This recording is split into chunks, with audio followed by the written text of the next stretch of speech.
Welcome in, everybody, to Benjamin Franklin High School here on Broad Street in North Philadelphia. I am James Urban, alongside my commentator, Zay Ellis. And tonight, folks, we have a matchup for the first round of the Brotherly Love Pro-Am playoffs.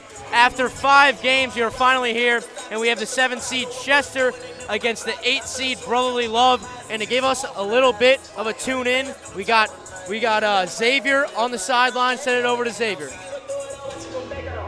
Welcome, basketball fans. I'm Xavier Johnson, and the wait is finally over. After 5 long weeks of intense basketball, the playoffs are here. Up next, we have the 7th seed Chester facing off against 8th seed Team Brotherly Love. The winner will advance to the quarterfinals tomorrow to play number 2 seed Coach Tona Lee. Who will go home and who will advance to the finals? That and more next as the Brotherly Love playoffs starts right now. Thank you very much, Xavier. And Zay, we got 2 and 3 teams tonight. They're about to battle off. What are you expecting to see?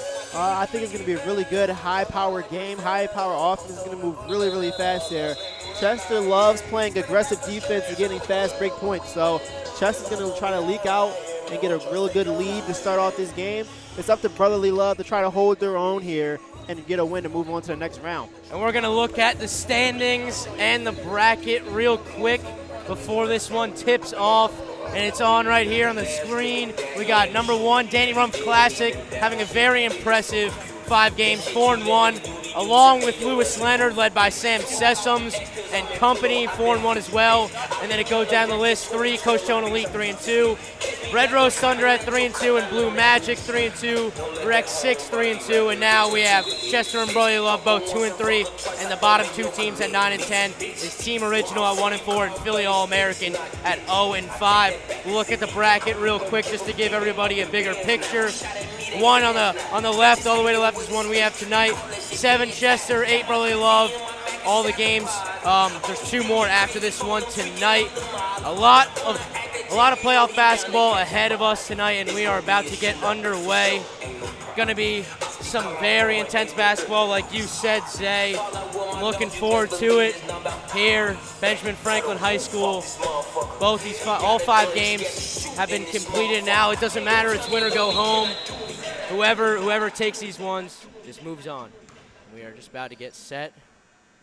Tip is up, and we are off, and Chester wins it. Going. Number 3, we have Ray Strickland. He turns it over early, but it sticks with him. He lets it fly, and it is good. A quick start for Chester. 3-0. Josh Sharkey's a really good shooter from the perimeter. Hasn't really seen much of it during this game, but he's going to see him create a lot of steals here early in the game. And it is 2 for 2 from three-point land early in this first quarter for both teams, 3-3. Brotherly Love with the rebound. They're going the other way. Kwanya Green has the ball. See what he has. Pull-up jumper is good. 3 for 3 from the field to start off. It is hot start to these playoffs. And I told you before the game started that both teams are going to try and leak out and provide early scoring edges. You got Akeem Taylor going to the line, going to the lane there for 2. Easy buckets both ways for both teams. That is the first miss that we see of the night from Anthony Durham. We have Chester going the other way. It's up top. Going through the lane to kick out to the corner. Off the mark, Brotherly Love with the rebound, gives it up to Eric Esposito, and he has it, looking to work. He's a good shooter. Through the lane, a little bit of a floater, some contact, but no call. Missed shot going the other way is Chester. Quick passes. Almost a turnover, another corner 3 from Chester, and it is good. They're shooting the ball lights out early. Yeah, Akeem Taylor back-to-back baskets there for Chester, rocking a 24 today. Brotherly Love puts up a 3 early in the possession from the top of the key, no good. Stanley Davis Jr. has the rebound, loses it for a second. Chester remains possession. Corner 3 on the other end, and it is good. Wide open shots are just falling for Chester right now. Chester's going to move really fast. They usually like scoring in the fast break, as you've seen there. Josh Sharkey as the point guard for Chester, kicking it out to Keon Taylor for 3. And a steal from Chester. Brotherly Love back down in the post, didn't see the man, and now he took it the other way, and it's going to be a timeout early for Brotherly Love. Hot start for Chester, shooting very efficiently from the field. 12-4 start in the first game of the playoffs in this Brotherly Love Pro-Am. This game tonight on SAFBM Broadcast is presented by Haircut for the Homeless. We will be right back after a quick break.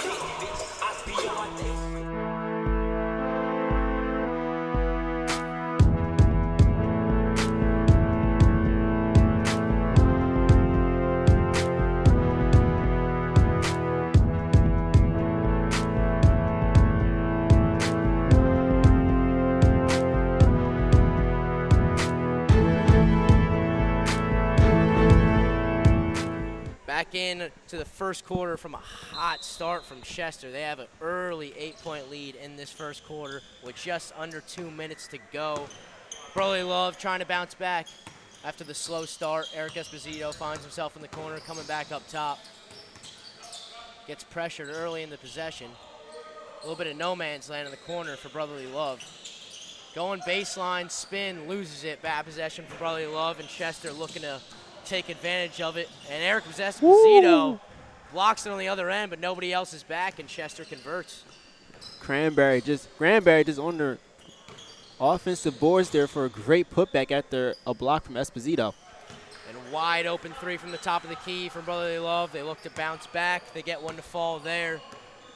14-7, Chester with the lead. Early one flies.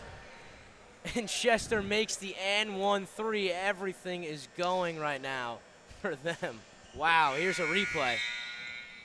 Josh Sharkey just going one-on-one here with his defender, just being patient, using the nice half spin to a step back and 1-3. In the landing space. Sharkey looking to see if he can convert on the 4-point play, and he does. I don't know if he's missed yet. I don't know. I don't think he's going. He intends to this first quarter. Well, the player of the games for Brotherly Love and Chester, and Brotherly Love's first win was Anthony Durham. He had 26 points, and 2 player of the games for Chester are Richard Granberry and Stanley Davis Jr. So those are some players to look out for in this matchup.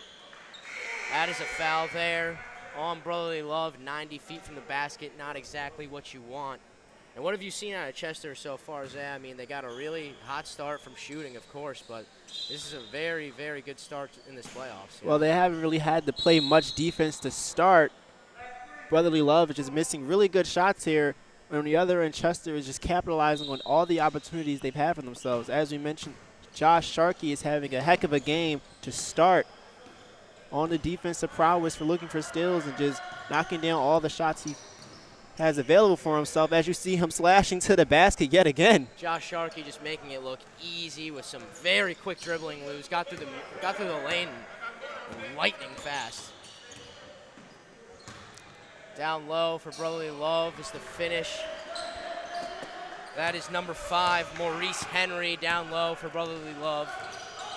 Sharkey going the other way. Looks like he's going to take matters into his own hands very early into this one. No reason for him to pass right now.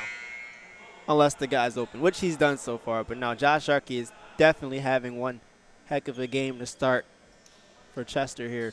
And one thing to point out for Chester, first game of the playoffs, and they have 5 guys. Nobody coming off the bench for Chester, so we're going to be seeing a lot of the 5 guys on the court right now, and especially a lot of Josh Sharkey. Offensive foul from Richard Granberry, who I just mentioned was player of the game in their last win. He had 19 points, 4 assists, and 12 rebounds. Was very dominant down low. Brotherly Love looking to answer. Up and over, no good, but it's back out to Brotherly Love, and it's a long 3 that's in and out. Maurice Henry skies in for the offensive rebound, gives them another possession. Another 3 is up and good, and that is Quanya Green, and that is his second field goal made. He had a mid-range and that 3-pointer. Brotherly Love with a solid possession there. Going the other way, Stanley Davis Jr. misses it. Brotherly Love looking to take advantage. They lose it for a second. Back through the lane is Justin Falopipe, and he finishes it. And if you're Brotherly Love, that's exactly what you want to do to stay in this game. Utilize the lackadaisical defense that Chester has when going the other way. You just want to dribble down there. As you can see, they're all scrambled, So just heading straight to the basket is your best bet. I completely agree on the lackadaisical defense, regardless of the steal right there. Both these teams are getting very open shots early, Zay. Oh, what a move by Granberry. Granberry, a little shimmy shake down the right baseline, goes up for the dunk and gets hit on the arm on the way up, and he's getting 2 free throws. And look at his replay. One of the things about teams like Chester is when players 1 through 5 all can handle the ball. Granberry is the biggest player on the court here. And look at the back and forth crossover just to attack the baseline. Little T-Mac through the legs cross, a very traditional crossover move there, but always efficient. Granberry's first free throw is up, and it is good. Great shooting that we've seen so far in this first game of the playoffs. One of the higher scoring quarters that we've seen in this Pro-Am so far. Yeah, Chester's wasting no time putting points on the board. Brotherly Love not too far away as he misses the free throw there. They can definitely still win this ball game, just following the game plans and trying to find the kink in Chester's armor. Very important for Chester to get out to an early lead as well, though. With just 5 guys, you don't want to be battling from behind. They go the other way in transition, and Stanley Davis Jr. gets a behind-the-back pass and finishes it. The behind-the-back pass came from Keon Taylor. Very smooth move by him. It's a 23-14 lead from Chester. 2 minutes to go in this opening quarter. Maurice Henry tries to do a putback dunk. He can't get it. Chester throws it down the court, looking to convert, but it's a turnover. An attempt to throw to Richard Granberry, back in possession of Brotherly Love. Bringing it up is Khalil Turner, the point guard. Looking going baseline, see if he has anything. Gets tipped out of bounds, stays with Brotherly Love. Substitution. Quanya Green, who's made 2 shots, comes out late in this first quarter. Brotherly Love looking to make a little bit of a push to cut this 9-point lead down at the end of the first quarter. Khalil Turner has it on the left wing. Comes off Maurice Henry's screen, dishes it off in the lane, but a missed easy floater from Brotherly Love. Stanley Davis Jr. has it. Almost loses the dribble, kicks it out on the left wing. Wide open 3. Oh, doesn't take it. Keon Taylor gets blocked on the way up. Ends up in Chester's hands once again. I don't know how, and Granberry converts. Wilmore with a nice pull-up in transition. Wilmore converts on that jumper. It is 25-16, a 9-point game with 40 seconds to go in this first quarter. And what a finish by Stanley Davis Jr., who I mentioned, one player of the game in their first win. Scored 16 in that contest, and he has some talent. There's a deep 3 from Khalil Turner, way short. Davis Jr. with a rebound, filling the stat sheet early. He's going the other way. Dishes it off to Granberry, but it gets tipped. Way outside is Sharkey. That's off the mark. But Chester retains possession, and Keon Taylor finds another shot. No good again. Here's Brotherly Love pushing it in transition, trying to get a shot off before the end of the quarter. There's 5 seconds to go. Looks at the clock. Gonna let it fly with the floater. No good. Maurice Henry can't get it off. And that is all for the first quarter of the opening playoff game in the Brotherly Love Pro-Am here tonight. 27-16, Chester with the lead. We will take a quick break from this SFBN broadcast. This is presented by Haircut for the Homeless.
For the second quarter of this playoff matchup between 7-seed Chester and the 8-seed Brotherly Love.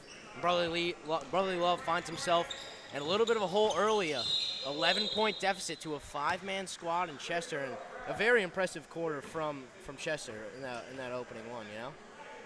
Definitely. Chester came out and threw the first punch, and now they have the advantage, up 11 here in the second quarter. Good thing for them, they're winning. Bad news is there's only 5 of them on the court, so hopefully for their sake they don't tire out fast. Definitely going to see over the course of the game if that catches up to them. Stanley Davis Jr. going the other way and creates the lead a little bit deeper, and it is 30-16. 14-point lead for Chester, and they are on fire early. And here is Phil Pipe, dishes it off to Maurice Henry down low. He gets fouled on the way up on the left-hand layup. He's going to get 2 for the big man. And Chester did a great job at utilizing the switches and talking through the screens there. Granbury just got called for the foul. It's going to be very important for them to communicate on the defensive end, just saving energy on each possession and making sure everybody's in the right place is going to be key, especially down the stretch. Maurice Henry's first free throw is up and rattles home for the big man. He had a layup early in the first quarter. Gets his first free throw to go. We got a substitution. Juanya Green coming back in. Had 2 buckets in that first quarter. Smooth stroke. Henry's second free throw is up. And no good. 30-17 Chester with the lead through the first minute and a half in this second quarter. Stanley Johnson to go one-on-one here. Man. Stanley Johnson's just a great one-on-one player.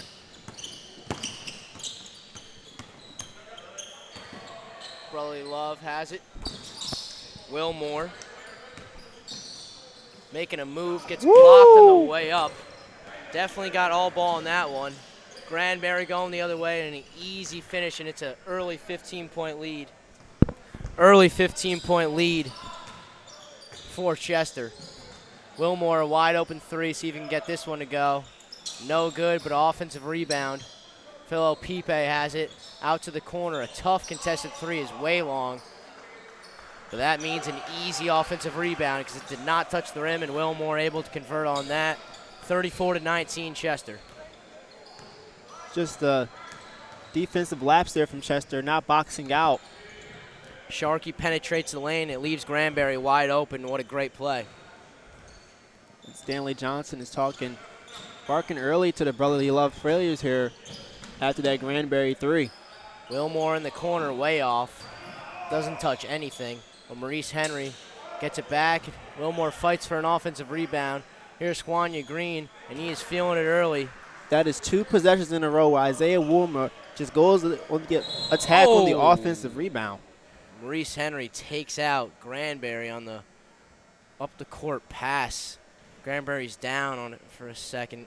Seems to be holding his elbow or something like that. A little bit of a tough fall. But like you said, Wilmore buying more possessions for Brotherly Love, and if they're down 15 early, they're definitely going to need that. Definitely do not want to see injuries for Chester. In a playoff game, you don't want to have a team have 4 guys. You want to see them be able to finish the game out with the people that they came in with, especially with Granbury having a good start to this one. Good news for Chester. At least he's walking around, flexing the elbow. Tends to be in good shape, and he's going to resume play here. Definitely would be a little bit scary if it was lower body, someone around the knee, but he's just flexing his elbow. He seems to be all right. Sharkey about to inbound the ball. Oh, no, they're going to wipe the court down. As they should. Yeah, as they should. Don't want to have one fall lead to any more injuries. The sweat on the court can always be a problem sometimes. You definitely want to make sure that gets cleared out of the way. But a very hot start for just a 5-man team in Chester, a 37-22 lead. And I should mention that these teams did play in the 5-game regular season, and Chester did take home the W. So they do know the recipe of taking down Brotherly Love, and they're doing it here early. Stanley Davis Jr., a tough jumper, a little long on the pull-up. Juanya Green is feeling it early. Throws it down the court. Tapped around hot potato, but it stays with Brotherly Love. And we got to give credit to Akeem Taylor just being one of the best, if not the best defender for Chester here, stopping that fast break layup attempt from Brotherly Love. A lot of steals from that early on. Brotherly Love found himself in a little bit of a pickle, but Juanya Green has it down low on the baseline. Eric Esposito hasn't gotten a shot off yet, needs a shooter. That one is up and good from Philo Pipe. And that is a three-pointer, and it is now a 12-point game, 37-25. Chester remains in the lead. Granberry forces his way through the lane. A lot of contact on the way up on the forearm, and he's going to get 2 free throws.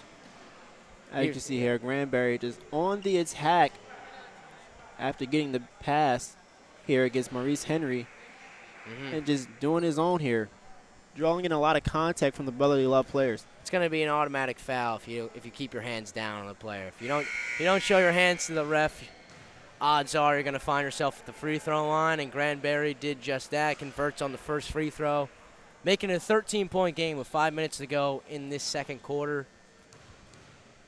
Granberry's second free throw is up, and it is good. He's feeling it early, seeing the ball go through a lot. 39-25 is the lead for Chester. Brotherly Love in a hole early in this first half. Philo Pipe way long in an early shot in that possession. Not exactly what you want. Chester going the other way. Sharkey, who felt it early on in the first quarter, going to work on the baseline, lose it for a second, and that's a turnover. Brotherly Love going the other way. Juanya Green lays it up and in. A tough left-hand finish, taking the contact and getting a free throw for the and one. And if you're Brotherly Love, that's exactly what you want to do. They know Chester is not their best in transitional defense, so what do you want to do? You just want to go straight to the basket here, up with the right hand, switch to the left. You got an and one and a free throw. In that replay, you can see Granberry not exactly happy with that call. Thought he stayed straight up, but nonetheless, a great finish from Juanya Green. And a little bit of a miscue from Chester, the missed free throw, and they thought it was a dead ball, but definitely not. And Brotherly Love converts the layup, and now it's just down to a 10-point game. Things are going in favor of Brotherly Love a little bit here, Zay. Yeah, that's just a great awareness from number 10, Malik Beasley, for Brotherly Love. A terrible shot from Stanley Davis Jr. Hits the top of the backboard. Brotherly Love looking to push the momentum a little bit more, and Juanya Green does just that. He's going to get right back to the free throw line. And he found success the last time he did it, and he found success again. First off, great defense from Eric Esposito on the other end, hitting it over to Juanya Green here, and he's just going to go right on the attack as he did last time. Went to the left hand, back-to-back possessions. If it ain't broke, do not fix it.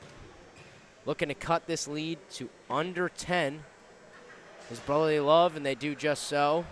9-point game now, 39-30. Just under 3 minutes to go. And with Chester, as great as an offensive team as they are, you got to remember to play defense on the other end. Second free throw, toilet bowls in and out. Unfortunate for Juanya Green, who's had a very great first half. And it is 39-30. Chester with the lead. Sharkey is slowing down a little bit, but he has it here. A through-the-legs pass. Finding Granberry, cutting through the lane. That is nifty from Sharkey. Oh, my. He's going to try and get a steal on Juanya Green here. Juanya Green forcing his way down. Tried to get it to fall.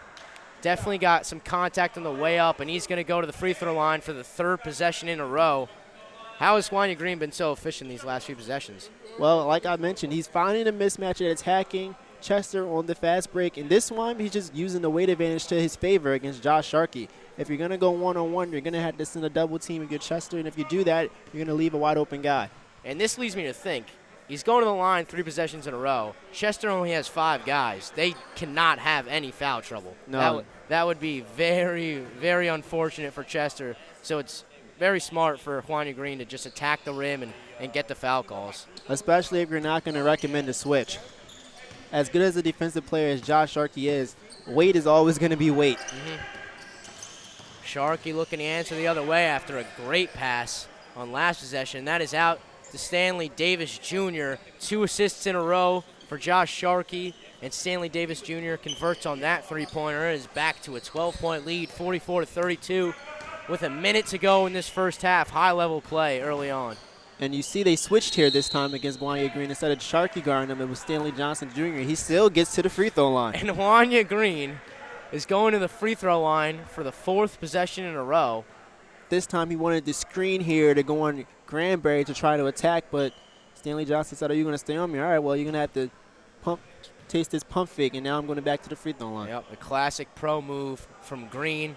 Got him in the air and drew the contact. Now he's getting 2. The first one is up and in.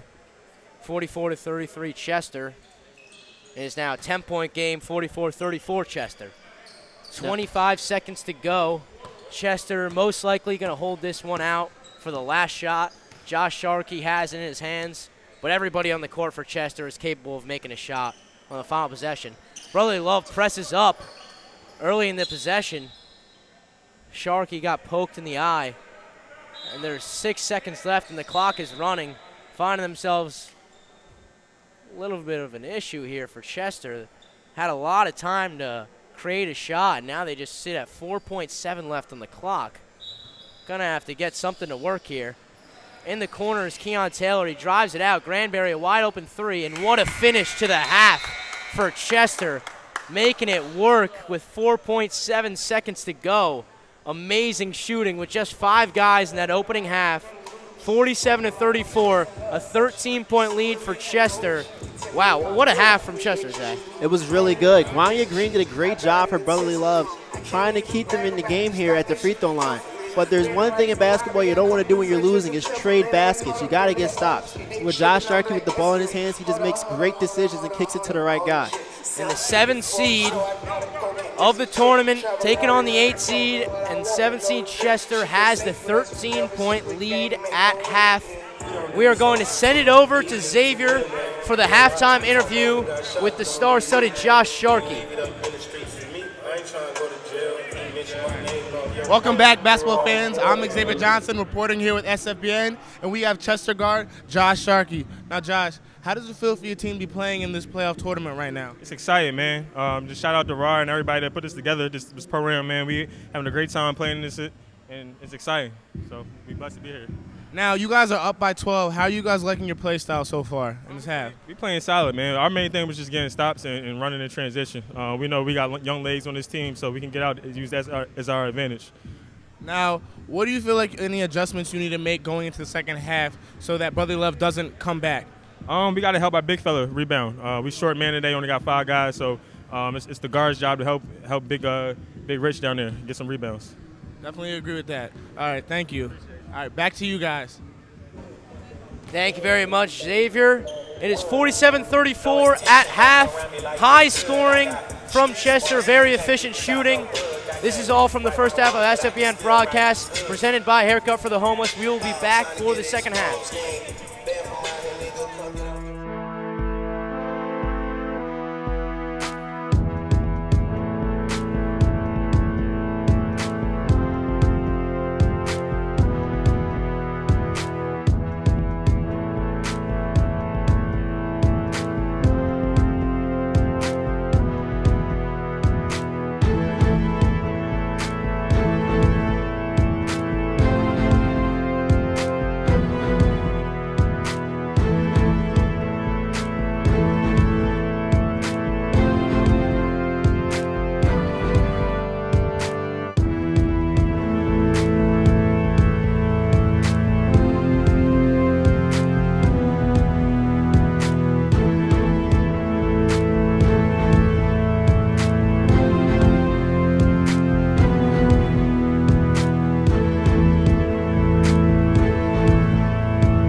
are back for the second half here of the first playoff game of this Brotherly Love Pro-Am here at Benjamin Franklin High School in North Philadelphia. Again, I am James Urban alongside Zay here in a very high-scoring first half. 47 points from Chester, almost a 50 ball. One of the highest-scoring halves that we've seen in this Pro-Am. Some of the best shooting that I've seen in a very long time.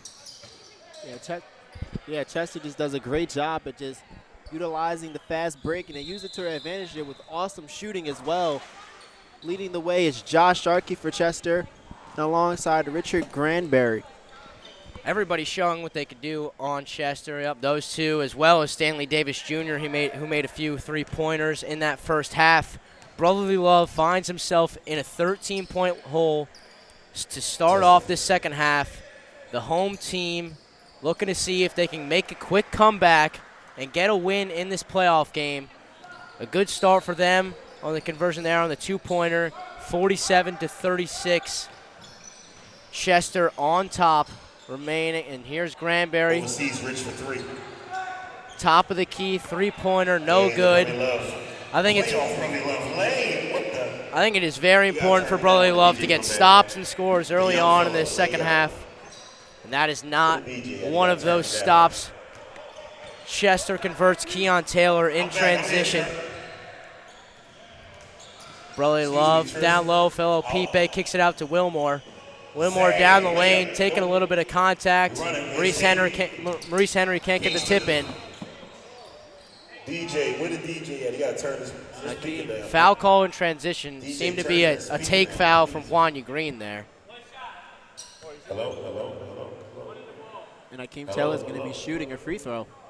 Keem Taylor. Touching the DJ stuff, now I got to echo. Hello. I assume it was a take foul that resulted in a technical foul free throw. Yeah. Yep, now Okay. you turn me down too far. Keem Taylor has it. His free throw is up and good. If you're Brotherly Love, there's one thing you don't want to do, and that's perfect. let Chester run the fast break. As you can see, that's when they're at their best. And it is back DJ on a water break. to a 14-point lead for Chester. Here's the shot. Josh Sharkey has it, who ran the show in that first half. A Step back three from him. A little short, but Granberry gets it. Keon Ellis from the top of the three. That's off the mark. Maurice Henry skies in for the rebound. Juanya Green takes it down the lane. Can't get it to go. Brotherly Love definitely going to want those to fall if they're going to come back. Keem Taylor has it. Looking to back down the small guard. Off, but Granberry skies in for an easy putback. And the lead is now 16 to start this second half. 7 minutes to go in the third quarter.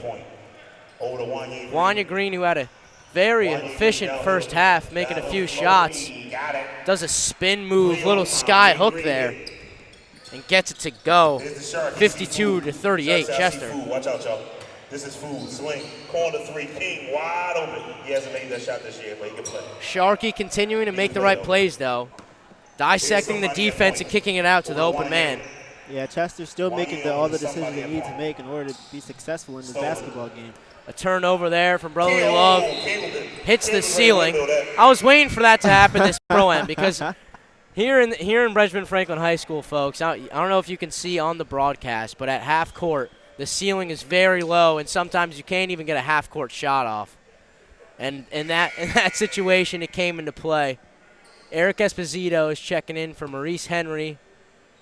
And due to the pass coming off the ceiling, it's a turnover, and Brotherly Love has it. Green, a double screen coming, doesn't use it.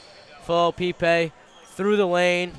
Eric Esposito has not put up a shot yet in this game, and he is looked at as a shooter.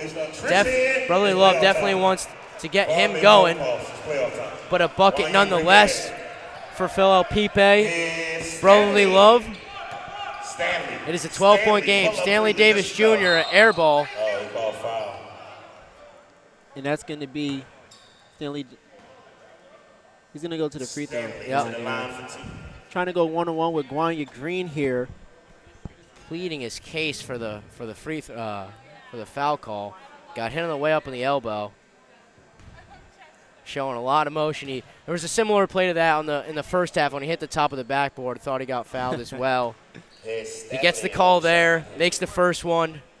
53-40 is the lead for Chester. Davis looking to make it a 14-point lead. And he does so. Just under 5 minutes to go in this third quarter. Green definitely wants to make something happen if Brotherly Love wants to cut this lead to single digits. Eric Esposito outside. His first shot is short. Taylor with the rebound. High flyer. Sharkey going the other way. Dishes it off to Davis. Davis decides not to shoot it, but he swings it to Taylor. Through the lane is Keon in a very smooth up and under with the left hand. Had a little bit of English on that. That's just an aggressive attack to the basket. First you go right, then you fade left for the finish. And Josh Sharkey here for the steal. Josh Sharkey, multiple steals in this game so far. Misses the layup. Got it. But Chester retains possession. And Akeem Taylor with a very nice finish. Skipping down the lane, float me, yes. Finishing the other way is Brotherly Love, Phil Pipe, and now it's 58-42 with just under 4 minutes to go. And Brotherly Love is still trading baskets, something they do not want to be doing. They need to get a stop here. I was just about to mention that, Zay. That's something that they cannot do is trade baskets. It's good to score the ball, but you need stops in order to cut the deficit. And that's something that they're not doing right now with Granbury going to the line. Look at Granbury. That's their 5, just taking the ball out and just going one-on-one all the way down the court. Modern basketball. First shot good. Not a lot of post play from Chester. All 5 guys that are able to shoot the basketball. He makes the first, and the second one is also up and good. And this lead has ballooned to 18 for Chester, and they are looking to control this game very handily. Green has it at the top of the key. Step back. Looks like maybe got a tip from Akeem Taylor, but it comes up short, and Stanley Davis Jr. is going the other way. Putting on a dribble clinic, brings it back outside. Sharkey wanted it, but he didn't get it. Stanley Davis Jr. says you are too small and brings it to the hole and gives Chester a 20-point lead. And something about Stanley Davis Jr. is when he wants to go one-on-one, he will will his way to the basket if he can. And they have not dropped off whatsoever after that amazing shooting performance in the first half. They now have 62 points, a 20-point lead.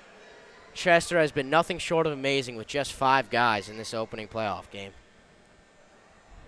And this is Brotherly Love to the line now. So they're going to try to use the free throw line to their advantage. Something they probably should have been doing like they did before the half ended, being as though there's only 5 players on the court. So Wilmore comes in for Philip Pipe.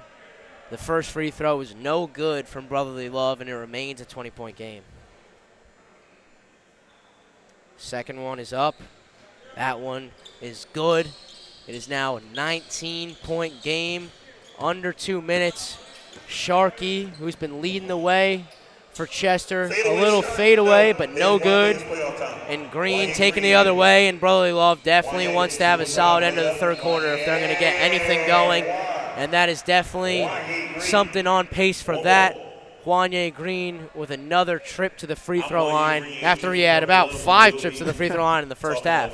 Yeah, Juanye Green just doing what he did in that second quarter, just attacking Chester during the transition defense as they're just flat-footed on the way back. And he hits the free throw. 3-point play completed, 16-point game. Chester has it. Stanley Davis Jr. pressured up by Eric Esposito. Granbury, a little bit of a mismatch here. Trying to go to work. He does, but gets swatted away. Great defense by Esposito. Akeem Taylor has it. Swings it out. Stanley Davis from way outside, and he makes it, but what's the call? It is a shot clock violation just too late. That would have been a killer for Brotherly Love if that counted. Yeah, unfortunately, the clock just was not in their favor there. He actually missed the pass on the baseline to Granbury. But nonetheless, they're right back on a fast break here. Oh, look at that pass. Sharkey just putting on an absolute clinic on scoring and passing tonight. What a pass with the left hand here. Yeah, look at Josh Sharkey just on the prowess, looking for a great target. Eric Esposito just rises up and meets him at the rim and gets the foul call. That's what they saying. I mentioned earlier, Stanley Johnson Jr. is going to find a way to get to the lane, and he does right there. Misses the first free throw. There's 20 seconds left in this third quarter. 62-46. Chester has a 16-point lead. And Davis Jr. goes 0 for 2 on that trip. Brotherly Love needing a bucket to end this third quarter. Eric Esposito decides not to take it and kicks it out to Wilmore, and he cashes it in. A much-needed three from Brotherly Love there, Zach. Yeah, definitely. Wilmore bringing the game right back to where they started to open up the half at a 13 points. And that's going to be the half. That's going to be the third quarter, 62-49. Some momentum there at the end of the third quarter from Brotherly Love. It was a 13-point lead for Chester at half. They got it to 20, and now it's back to 13. It is 62-49. Going into the fourth quarter of this first playoff game here in this Pro-Am. That is all from the third quarter of the SFBM broadcast. This is produced by Haircut for the Homeless. We'll be right back for the final quarter.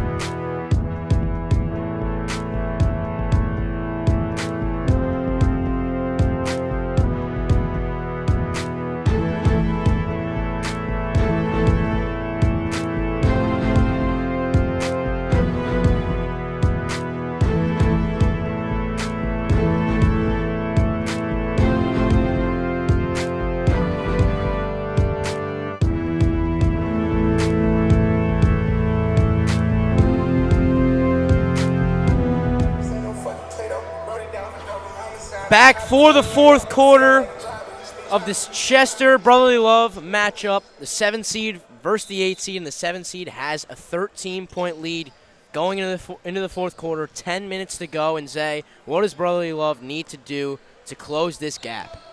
Just get stops. They've been producing a lot of buckets on the other end. It's just trying to get Chester to get stops here. As you can see, one thing you got to do is attack the offensive glass. Richard Granberry has been doing a great job at rebounding the ball and scoring for Chester. You definitely do not want to give up second chance shots. That's exactly what Chester got in that first possession. It is 64-51 now. Opening buckets in the fourth quarter for both teams. The lead remains 13. Granberry backing down Phil Pipe, and it is too easy for Granberry. He is just making everybody look like a baby out here. That was 1v3 on the baseline by Richard Granberry. By far the strongest guy on the court, and he is showing it through in, through out. Green, a smooth finish from him. Spin going to the right, gets it to go, but they are still trading buckets, and it's a 13-point lead. Still, Granberry fadeaway, and he just has it going right now. In and out, but still falls for Chester. A 15-point lead, and Granberry has just got it going. Brotherly Love to the tin. What a finish from Anthony Durham with the left. Back to a 13-point lead, though. And the game is just going back and forth here. Brotherly Love, like I mentioned, they have no problem with scoring the basketball. They don't have a solution. Yeah, this guy's trying to get a stop from Chester. Sharkey gets his arm hit as he tries going through the lane. 8 minutes to go in this fourth quarter. And here's a replay. Granberry kicks it out.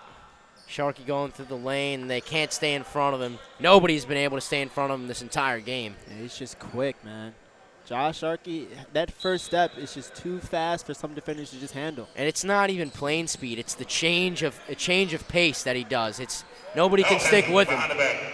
Stanley Davis, also a smooth talent, looking to score here. A step back three. That is butter.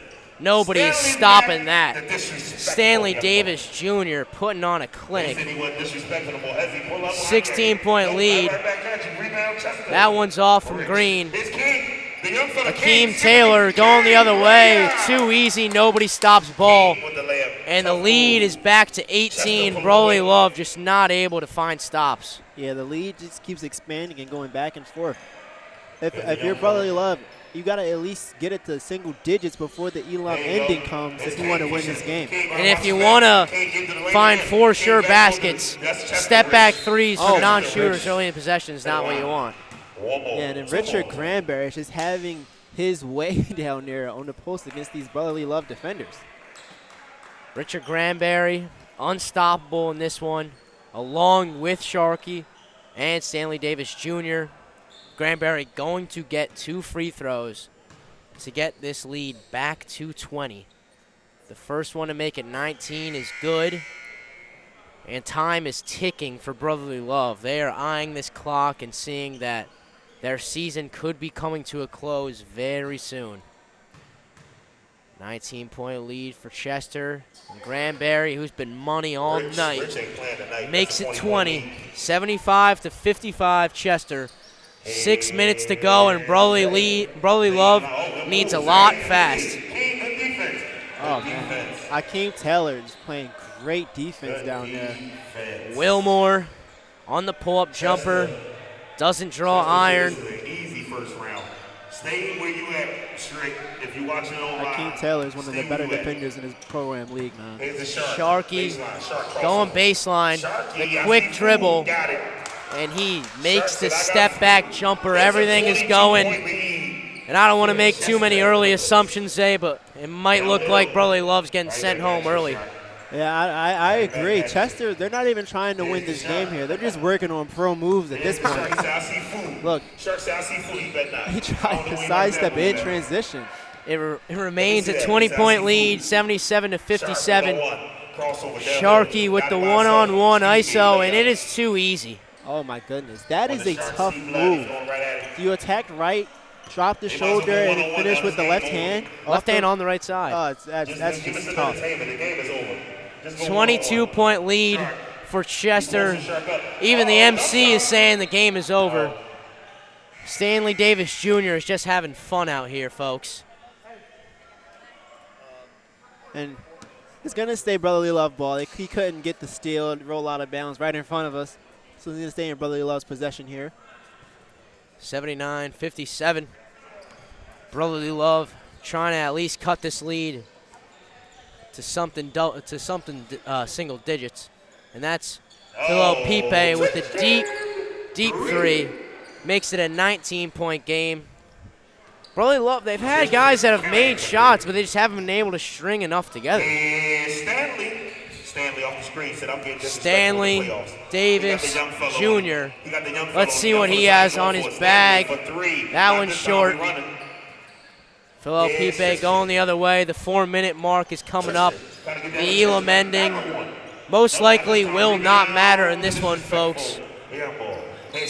Stanley Davis, ref, a timeout from Brotherly Love. 87 is the final score. The 87 is the mark for the Elam ending. Always add on 8 points. Brotherly Love just going to talk it over before their season comes to a close. And Chester, without a coach and just 5 guys, able to put together an amazing performance from Stanley Davis, Josh Sharkey, and Rich Granberry. What have you had to say about Chester tonight today? Though they don't have a coach with them tonight, their chemistry together throughout this program regular season and is showing in the playoffs today. They've been doing a great job of just knowing where each other's going to be before the pass is made and knowing each other's gameplay and their game style, which is exactly why they have this lead that they have in the second half. I saw the composure from Sharkey at halftime. He just knew exactly what the team needed to do to pull out this win, and they did it very easily. A 19-point lead they have. The target score is 87. High-scoring match. And this one, Granberry looking to make it a 21-point game. And he does so. Everything is falling. Even if it's hitting every single part of the rim, It's all going for Chester. Wanya Green to the zone. Wanya Green dishes it off into the lane. Brotherly Love can't get it to go. Chester is 6 points away from sending this one to tomorrow night. A corner three from Akeem Taylor. No good, but Keon finds it on the other corner. He puts it up. No good. Maurice Henry has it. Gives it up to Green. Wanya gonna play hard. Yes, he's not ever gonna give up. No. And if you're Brotherly Love, you're going to play hard until the whistle blows for sure. But if you're Chester on the other end, you want to get nice and easy buckets. If you want to go one-on-one, that's fine. But at this point in the game, it's trying to stay healthy for tomorrow. I totally agree. You just want to get buckets very efficiently and quickly. You don't want to have to put on you don't want to play basketball for another 15 minutes just putting on a show. You want to get in and out of here with 5 guys. That corner three is up and good from Brotherly Love, 81-63. Chester with the lead, looking to close this one out. Sharkey gets tripped up on the crossover behind the back move. Something you want to avoid, what you were just talking about. You don't want anybody to fall. No injuries. They're going to have to bring out the mop, it seems like, once again, for Sweat. Yeah, as I mentioned, Chester's probably going to try and play one-on-one and just use ball screens for the rest of this ball game. You had a better chance of not getting hurt going one-on-one against your defender versus trying to go between 5 people and get to the line. 5 guys tonight. Chester on the verge of getting the win tonight, and they are about to play Lewis Leonard tomorrow night in their second game of the playoffs, and they are going to have their hands full because Lewis Leonard is a very talented team with Sam Sessoms, 50 Thomas, who are 2 phenomenal scorers. Sam Sessoms hailing from Penn State. As well, they have a great big man, Ray Somerville, who can dunk on anybody in this entire Pro-Am. So Chester, you definitely want to go into tomorrow night healthy, with fresh legs. A solid break for them right here, just to get their breath. No, definitely. But they are on the verge of finding themselves in their second playoff game tomorrow night. And Lewis Leonard, they can't look past Chester whatsoever because, as we saw, Stanley Davis Jr., Josh Sharkey, and Rich Granberry are just nobody to mess around with. No, they are not. They're 2 high-scoring players here in this league. Like you said, not to take lightly here. I just see Granberry across your screen going one-on-one here. Yeah, no, that's overseas Rich. We don't like that Rich. Bad shot from Rich Granberry there. Going the other way is Brotherly Love. Maurice Henry has it down low, dishes it off to Phil Pipe. He can't get it up and King out in front. Sharkey showing his speed. And Akeem Taylor showing off his athleticism for maybe the 10th time tonight. Mostly on the defensive end with tip passes and blocks, but he finally gets the dunk there. Yeah, you can tell Akeem Taylor has been wanting to throw it down the entire game. Yeah. And finally got his chance at the end here. Just looks like he's jumping off a springboard every time he bounces. And that is a 3-pointer from Keon Taylor. It is 1 point away from Chester sending Brotherly Love home.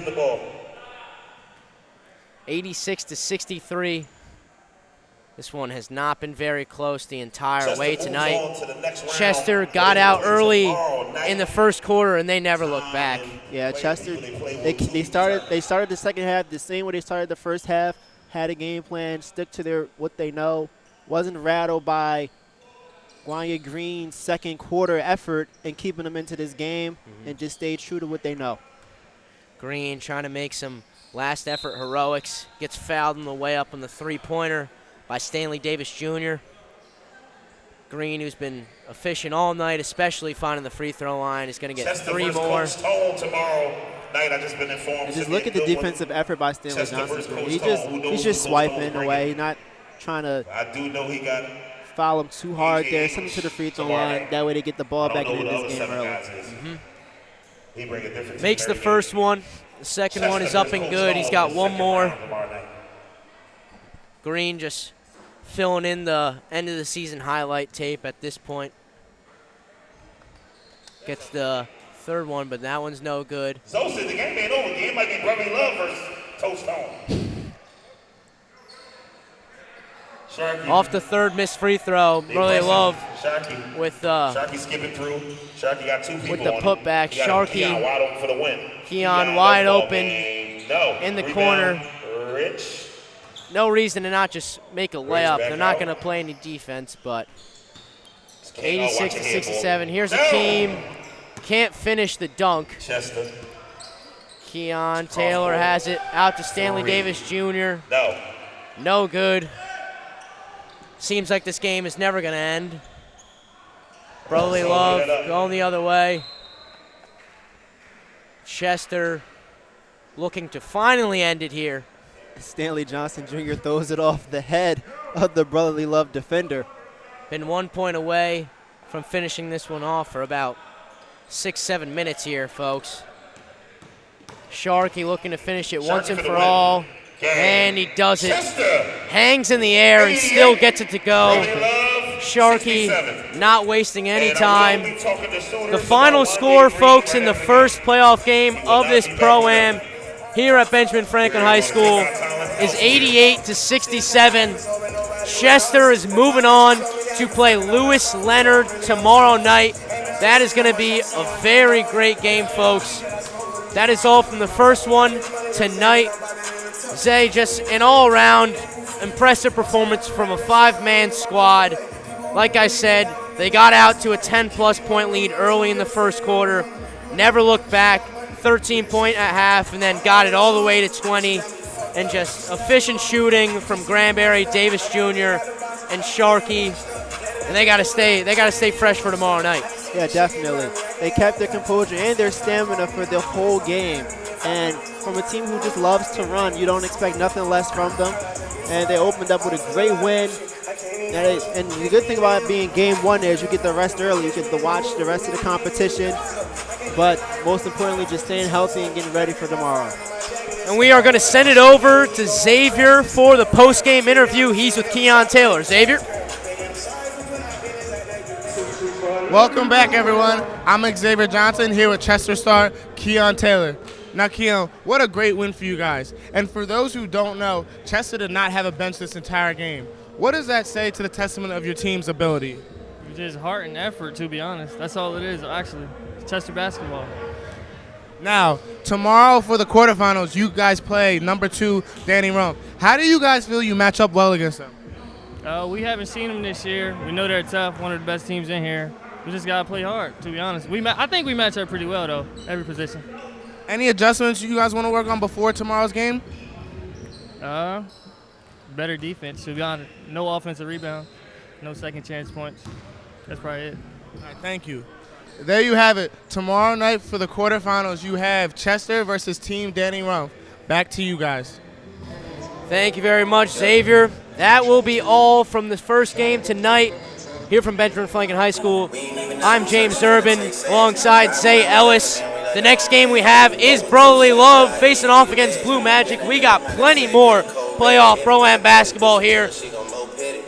That is all from this SFBM broadcast presented by Haircut for the Homeless. Second game coming right up.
We had a very entertaining first game here from Benjamin Franklin High School. Chester comes out on top. They'll be playing Lewis Leonard tomorrow. But then we have this game, our tail of the tape. We got the 5-seed Blue Magic against the 10-seed Philly All-American. Welcome in. Ben Hoy here. Joe Clark will be here in a minute. Tail of the tape between these two teams. Blue Magic 3-2. Had a great season so far. Took 2 losses that they may not necessarily have had if they had Montrez, 1, not hurt. And then 2, they had a tight one they lost in the end. Philly All-American, last year's champs. Haven't fared well so far, but nothing about the regular season matters now. It is now the playoffs. For more on this, let's go to Greta Shoestack. Greta? What's up, everyone? I'm Greta Shoestack with Sports Fanbase Network, covering the second game of the night. Coming up, we have Blue Magic facing off against Philly All-American. Blue Magic currently has a 3-2 record, while Philly All-American has yet to win their first game. Will Philly All-American be able to pull it together for their playoff game? Let's find out. Back to you. So much, Greta. Again, Blue Magic is a very talented squad. They got guys like Demir Crosby Roundtree, DJ Newbill, Khalif Wyatt. They are a very talented squad that have had 2 unlucky losses. And I'm surprised about Philly All-American. 0-5, last year's champs. But again, they just got to execute their brand of basketball. And they could be moving on to the next round against Coach Tony Lee. We'll be right back after a short break for tip-off.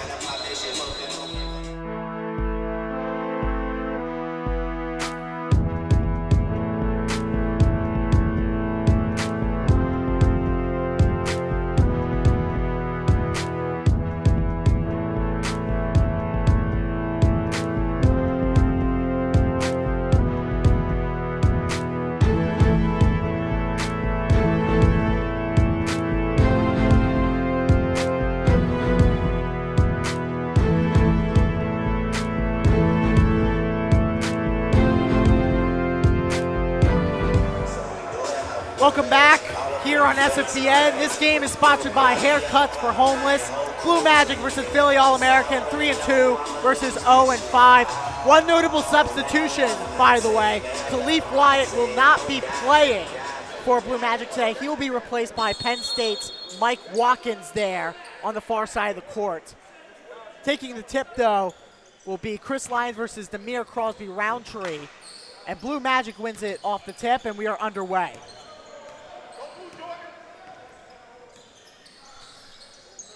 They move to the right. Trap, pass to Watkins. Watkins moves to the corner.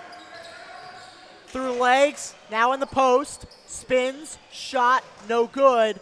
Pulled in by Philly All-American. Stanley Whitaker to Kyrie Coates, who loses control, and it'll go right back to Blue Magic. You've seen a lot of back-to-back turnovers right there, Ben. And I think that you're just going to see a lot of turnovers in this game because you got a lot of great defensive guys right here on this court. They go inside with the contact. Great basket by Newbill, the Penn State alum. Newbill is going to be a dangerous shooter right here for Blue Magic. He got to be on watch right now from the wing. Deep 3 from the wing for a response, no good. Going the other way. I think Blue Magic has the shooters to possibly win this game and possibly get the first round dub. Mike Green, player at Butler. He was recently the director of player development at Penn State, going for another Penn State alum in, Newbill. And a foul's called. Yeah, as I said, you're not going to see a clean game here. 2 aggressive defenses right here. Just trying to play a lot of man-to-man defense because you're going to see a lot of pick-and-roll action, a lot of guys shooting from the wing, and I think Newbill is going to be a very aggressive one, even with his game-changer shot a couple weeks ago. So another confusing thing to note, we have 2 25s here on Blue Magic, so that was not DJ Newbill. DJ Newbill is going to be boxing out the guy trying to get the shooter. That's Demir Crosby Roundtree right there. He makes both. They go inside, kick to the corner. He's on the line, out of bounds. That was last touched by James Stanback. to Roundtree. Watkins takes a three, and you wouldn't even notice he's a big man because he just knocked down that shot effortlessly. Yeah, we've seen a lot in this tournament. A lot of big men, even if they're power forward or playing center, doesn't matter. They've been playing good big man roles right at the wing, knocking down the shots like crazy. Philly All-American resets. Deep three, short. Hall gets the follow-up, spins, and gets it to go. We got 7-2 here. Response, foul. It'll be Jordan Hall going to the line for two. Yeah, Jordan Hall has been a big playmaker on the Blue Magic squad, and also a big Newman Goretti alum as well. And I've seen him at the Plaster playing up against Roman Catholic, my former school, and it's such a great moment to just see him play into this tournament.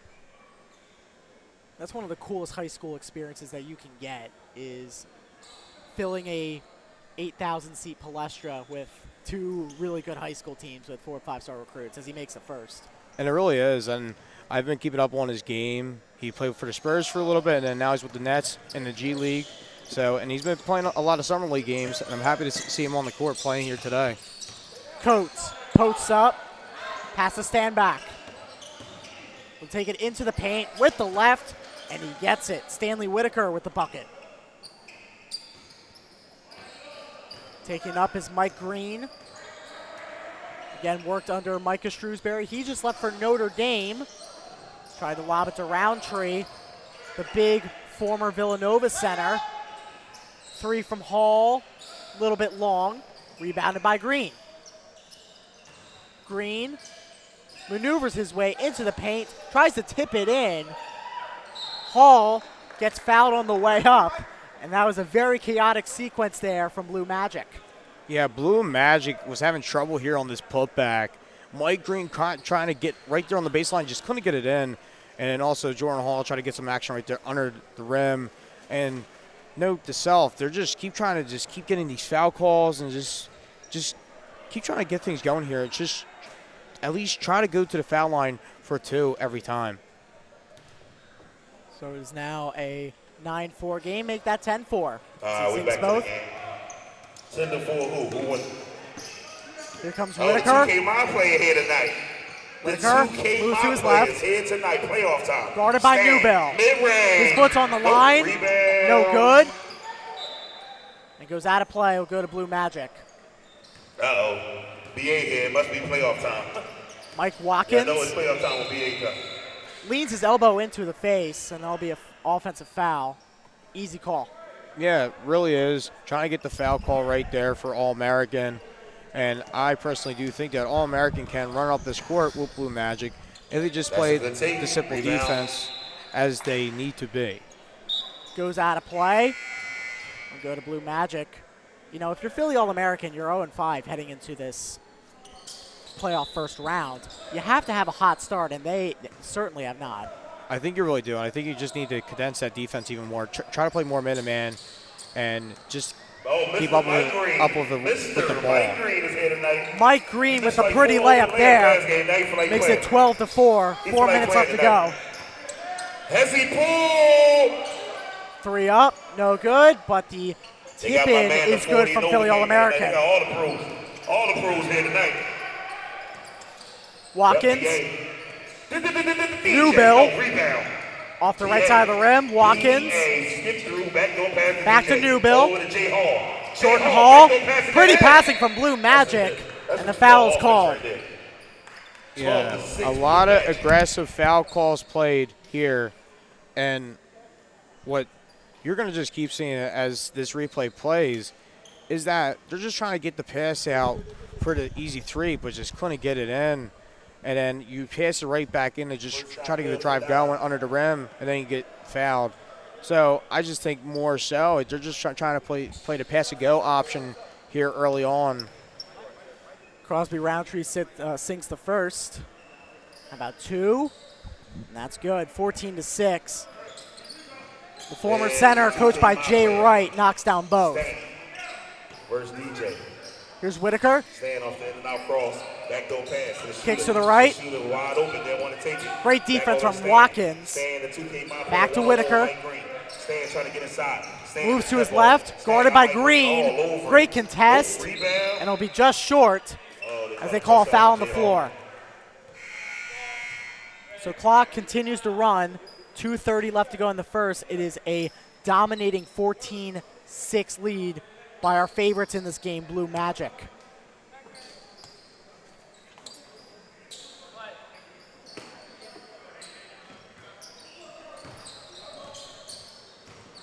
Ow, Here's the Adoro. fadeaway. Got it. Got it. Get in, get right to it. Ow. 14-8. It is Get right to it. It's BA versus BA. a 6-point lead with 2 minutes left to go. Watkins, step back. Got it. Woo, man. The high school BA cannot Great guard the step real back BA. from Watkins to get the bucket to go. 16-8. Watkins making it look easy out there. BA. Ow. Come downhill. Spread pump fake right back at Shot. BA. Got it. And High school one by BA. Adoro. Cook the real BA. 1:42 left to go is a 16-10 game, and that's exactly the bucket you need for Philly All-American. Adoro in this game and in his past few games here for All-American, he is basically the floor general right there for All-American, and he's going to command the plays. Although you could say that he's a big man and plays like a big man under the paint, he's still going to show what he can do as big as he is. Adoro sinks the M1, 1:15 left to go. Now down to 5. Number 4, take number good. Watkins Yep, goes inside, off the glass, using his athleticism to get it to go. Yeah, nice spin move right there to try to get under the rim and make the easy two. Adoro kicks out, 3. No good by Hall. And it'll go the way of Blue Magic. Here's Shaq Duncan. Shaq Jumper, right over top. Nope, rebound. short, Hands the and that's 40 pulled over in game. by Khalif Mears. We'll cook you with the 40 and over game. Yep, as he Mears, pulls back shot, to the line. foul's called, and he'll go to the line for 2 with 32.8 on the clock. Yeah, I just think that if you're Blue Magic right here, you can't be fouling enough. And note that this game's not too far into that stretch, but you still don't want to get into foul trouble right here early on. Mears will rim in the first.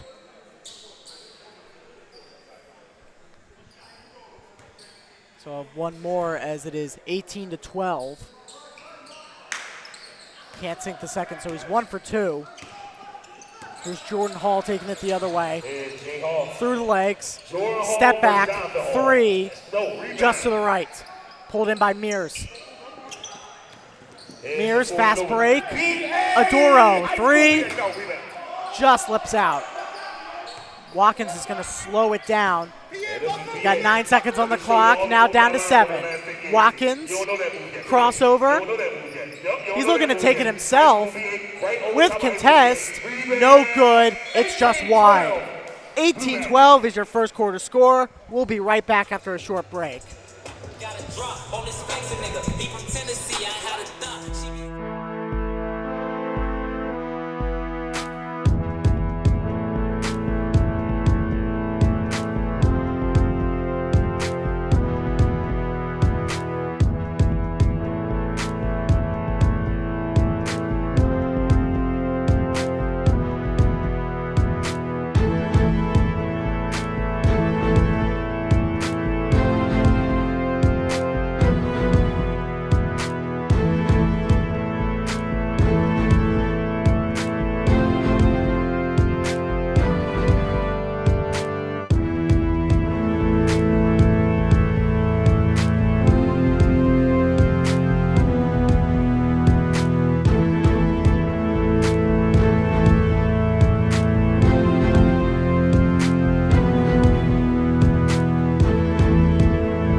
Welcome back, 18-12.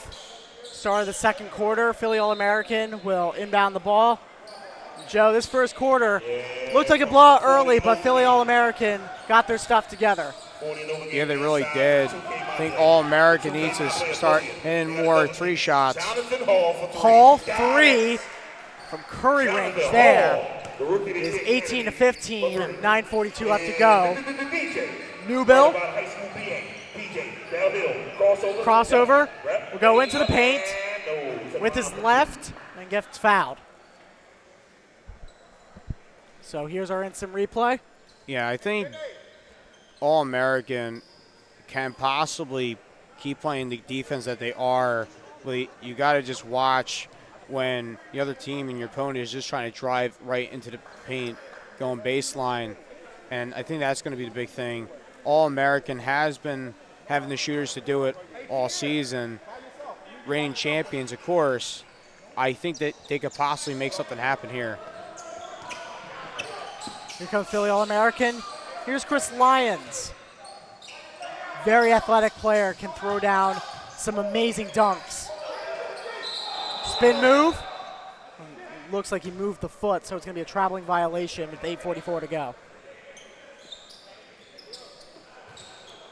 So Hall to inbound.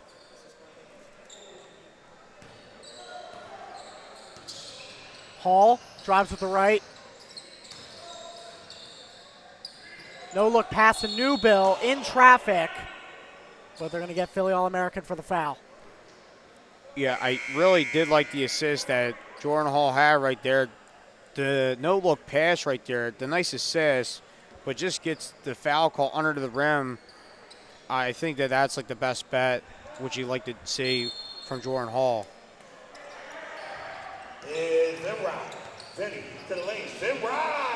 Off the glass. There's another bucket for Blue Magic.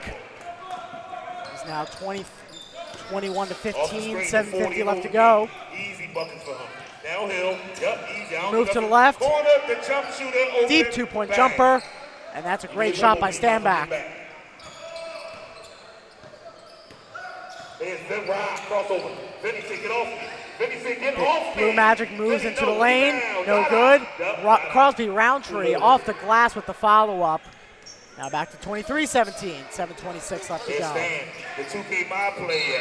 Floater and one The 2K My by player. Stanley Whitaker. With the Bradley Bill arms and another 7 Whitaker has been showing his skills off into this one, and I think that he's been a guy that's been a big key of success for All-American. We're going to take a quick break. We'll be right back on the Sports Fanbase Network. 23-19.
Welcome back here from Benjamin Franklin High School. That free throw is sunk by Whitaker off the M1 play. If you just missed it, 23-20. Now a single possession game with 6:56 left to go. Here's Green. Regains control of the ball in the corner. Spin move. Really tough defense from Philly All-American. Now 2 guys are on him. They feed it inside. And a great acrobatic finish off a great dish from Mike Green. You got to love the cut and pass play right there to get the easy 2 under the rim. I've been loving that play all night. No, that's terrible. We run it. Newbill gets the rebound. Takes it up court. DJ back door pass. They try to find someone. Threw it into traffic and got stolen away. And the foul is called on Newbill, so it'll go the way of Philly All-American. I think Blue Magic needs to space that out a little bit more. I think it's too much guys underneath the rim that can affect them. Off the screen, Booty. Cross go pass. Wide open. How about a three from Philly All-American? He gets it. Great shot by Standback again. Yeah, stand back. Easy jumper for him. Endless shooter, of course. You got to watch him over there at the wing. Green, lob pass to Crosby Roundtree. 2 guys on him. Green, pump fakes. 3 is up. 3 is good from Blue Magic, and an excellent response there. Here comes Whitaker. Stand downhill. That's the 2K my play. Double team. The 2K. Spinning jumper, blocked. Former teammates up. Now going the other way. Crosby Roundtree loses control. Right back to Whitaker. He's going downhill, down the lane, and Whitaker gets 2 points for Philly All-American. I got to love that he didn't give up on that play, and then he also turned over the ball and then got the ball right back, which is a very nice play right there by him. Green, step back, 3. And it looks like it's not going to count, as it's a foul on Blue Magic. No basket. Yeah, it seemed to be a offensive foul right there. That Looked like a push-off. Yeah, it really did. That was a great move by Mike. Maybe like full shoulder right there, you could say, and could argue. Guarded by Demir Crosby Roundtree. Beat him off the spin move. Just could not finish. You got to finish that green light play right there. Have the opening. Step back 3 from Blue Magic. Hits front rim. Here comes Hall. Can't move, so he goes to Whitaker. Whitaker, left-handed floater. Man, that was a pretty floater there from Whitaker. Whitaker has been a big shooter for them tonight, and he's not stopping. He's going to keep shooting. It's only a 1-point lead now for Blue Magic, who led handily in the first quarter. Demir Crosby Roundtree has something to say about that, though. Nice answer back. You really got to answer back to everything that your players have on that court. Whitaker, step back, crosses over to the left, kicks to Hall, corner 3, bang. Love the ball mover right there by All-American. You got to keep that up in order to beat Blue Magic with their shooters. This game is now tied here from Benjamin Franklin High School. Newbill beats a guy off the dribble. Out of control pass. They go to the post. Roundtree. Fader, no good. Here comes stand back for Philly All-American. He passes it to Whitaker. He'll take it up. Shifts his defender. No good off the shots. It's a little bit long hit back rim. Here comes Green. Green hesitates. Goes into the paint. Tries to find some space. Short 2-point jumper. Does not fall. And here comes Hall. Back to Whitaker. Stand back. Corner 3. And he's been hot from beyond the arc. James Standback, another 3. And a timeout for Blue Magic as we take a look at this replay. Yeah, I think that as soon as you get him and keep hitting him with that sweet spot, I think you just got to keep feeding him right there on that sweet spot. You see the open man at the corner, you're going to pass it to him right there, open, but you got to get him contested, but still makes it. We're going to take a short break. Again, this game is sponsored by Haircuts for Homeless on SFBN.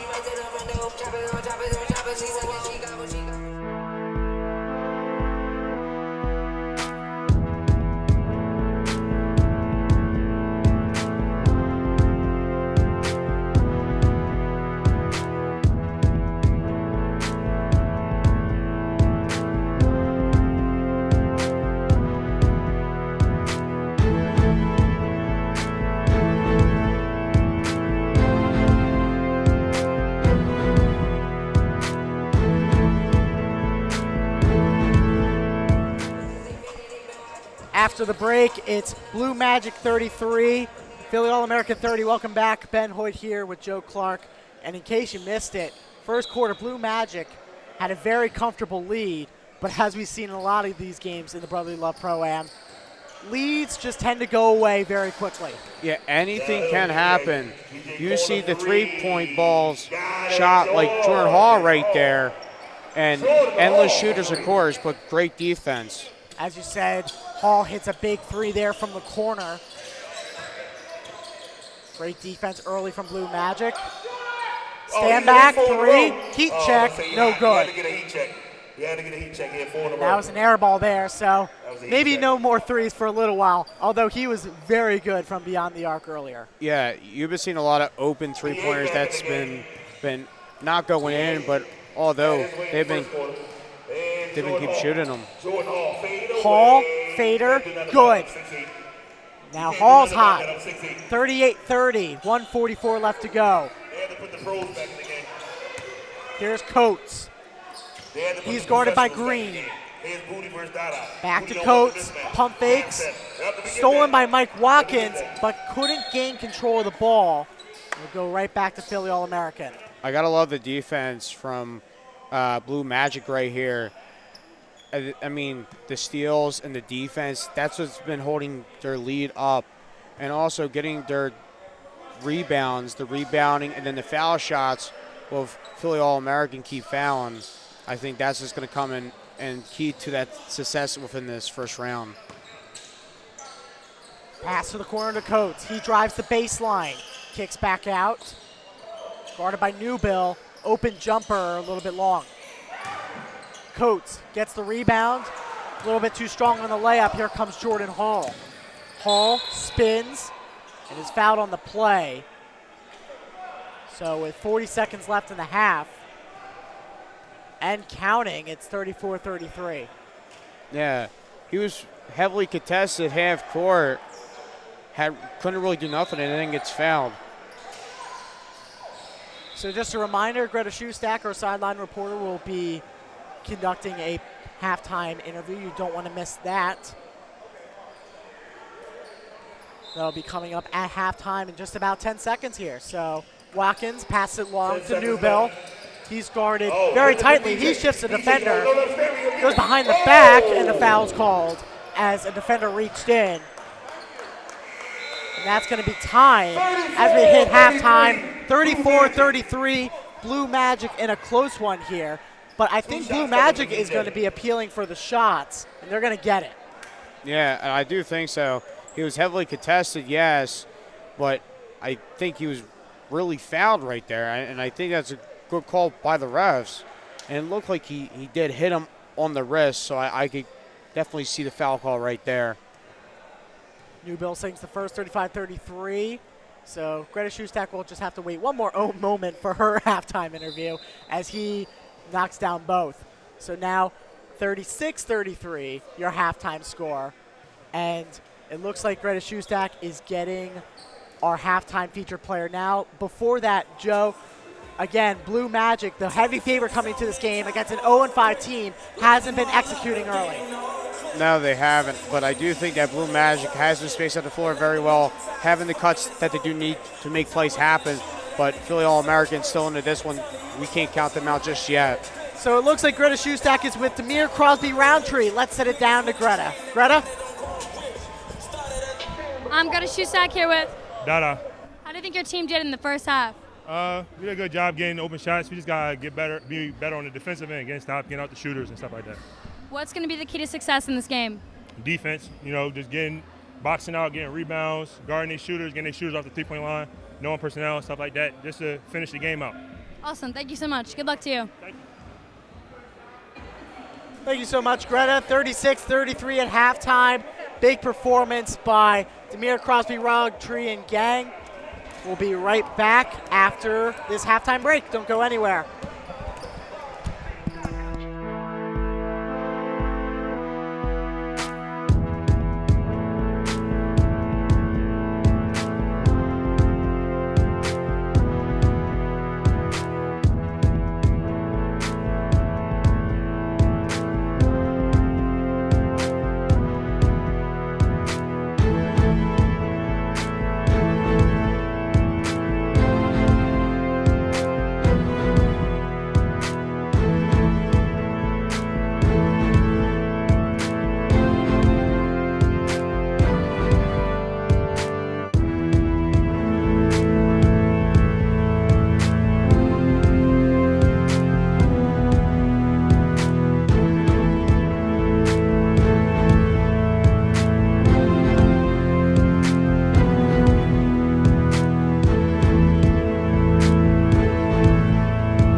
Welcome back here, 36-33 from Benjamin Franklin High School on North Broad Street. This game is sponsored by Haircut for Homeless. My name is Ben Hoyt, along with Joe Clark here. At halftime, Blue Magic leads 36-33. We brought you guys back from break early because we wanted to show you something. Let's pull up our bracket. So this matchup, as you can see, is between the 5 and the 10. The winner will play Coach Tone Elite in the quarterfinals, who right now is on a bye. They've had a phenomenal season so far.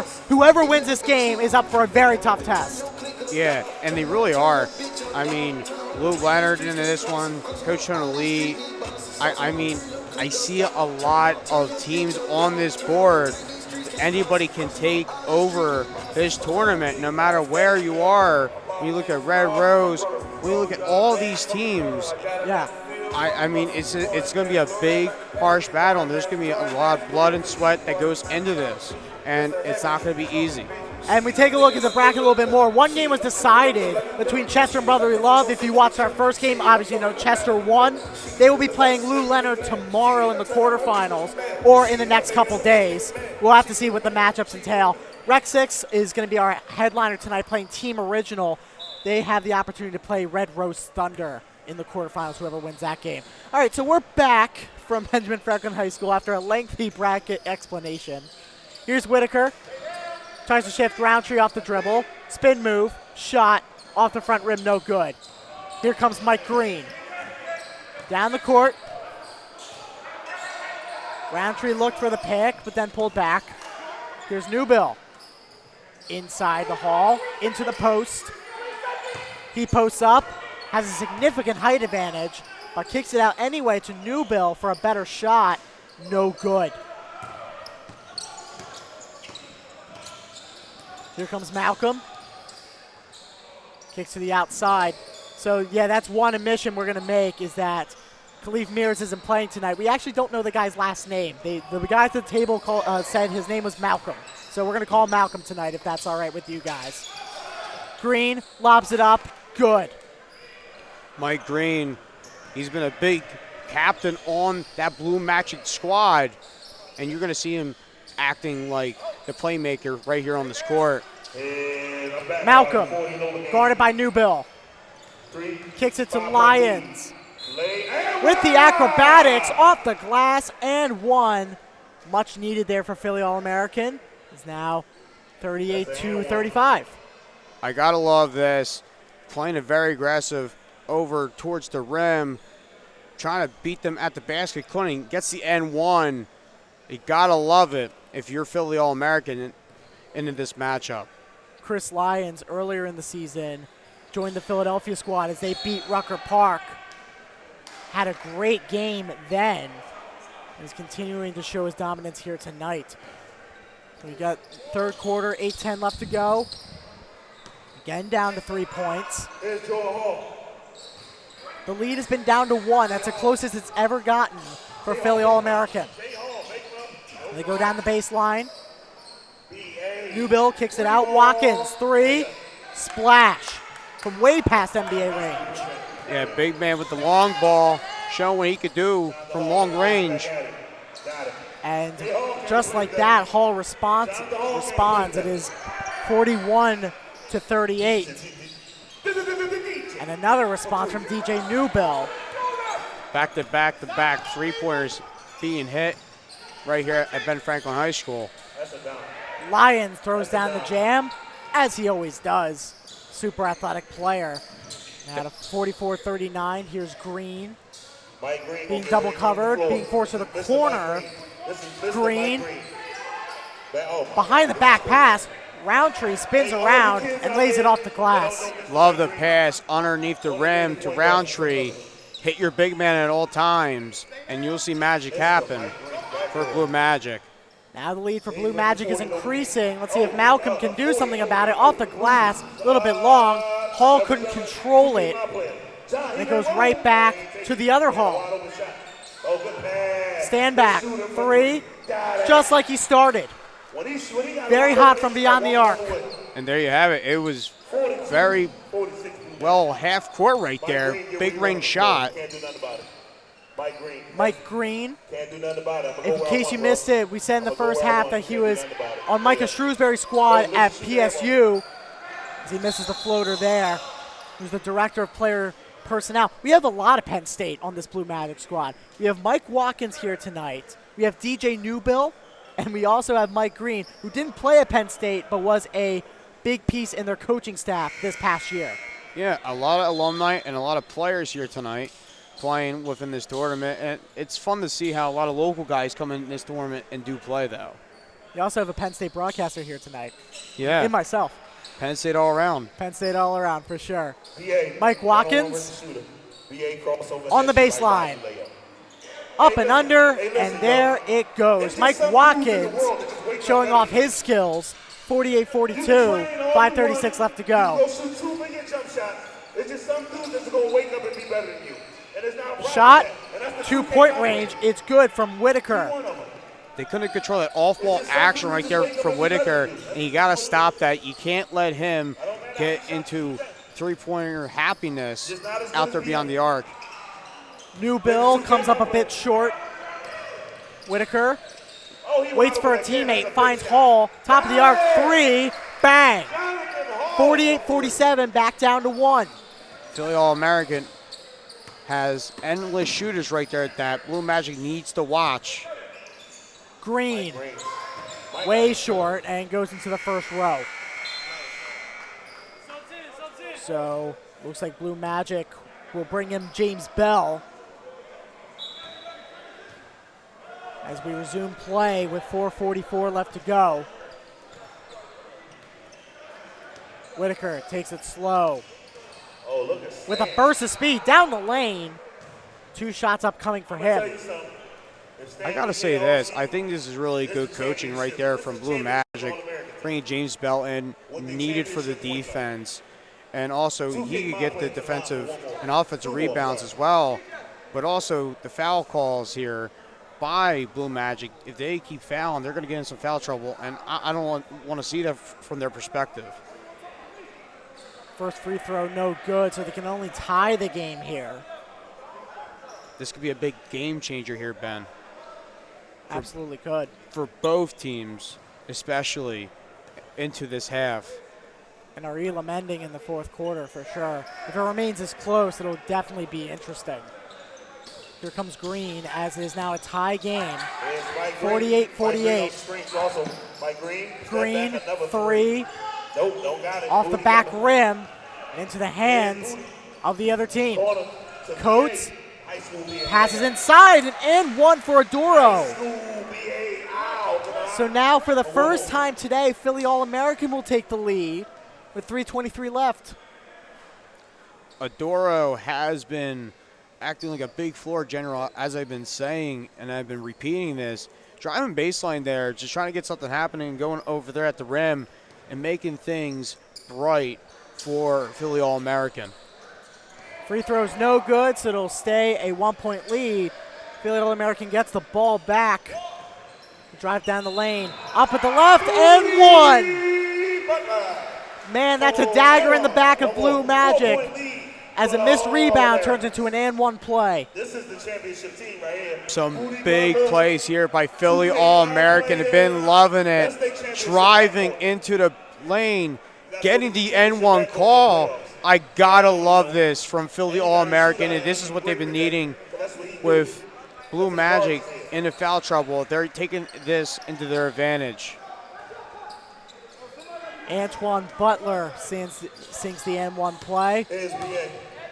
Watkins on the wing. He's looking to get a bucket. Off balance, no good. Bell, follow-up attempt. Again, in and out. So here comes Butler. Hall. They go inside. Back to Hall, a bit long. Kyrie Coates tried to get the rebound, but it winds up in the hands of Whitaker. Whitaker resets. He's got all the time in the world to work with. 1:43 on the clock. Looks inside. Hall. Butler. No good. Blue Magic goes sliding as they lose the ball. Bit of a chaotic sequence here from both teams.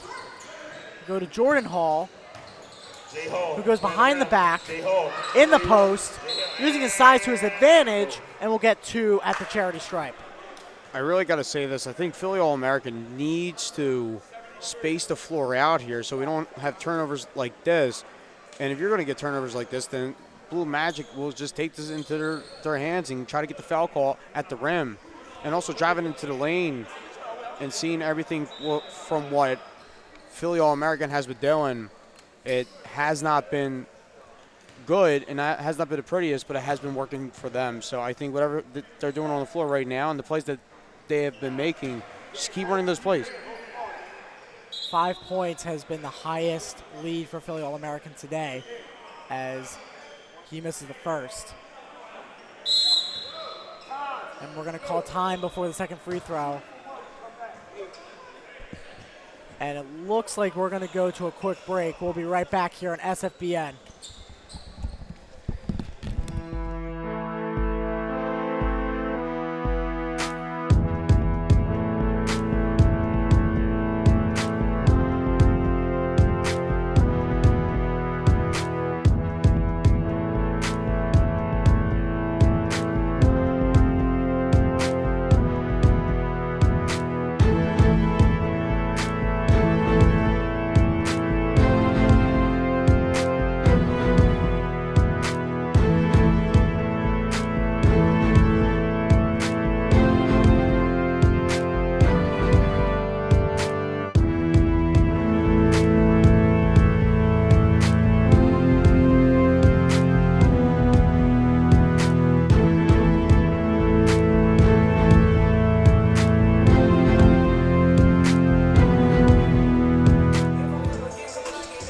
Welcome back. 53-48 out of the timeout. Minute to go in the third. Ben Hoyt here with Joe Clark. Again, this game on SFBN and all the games tonight are sponsored by Haircut for Homeless.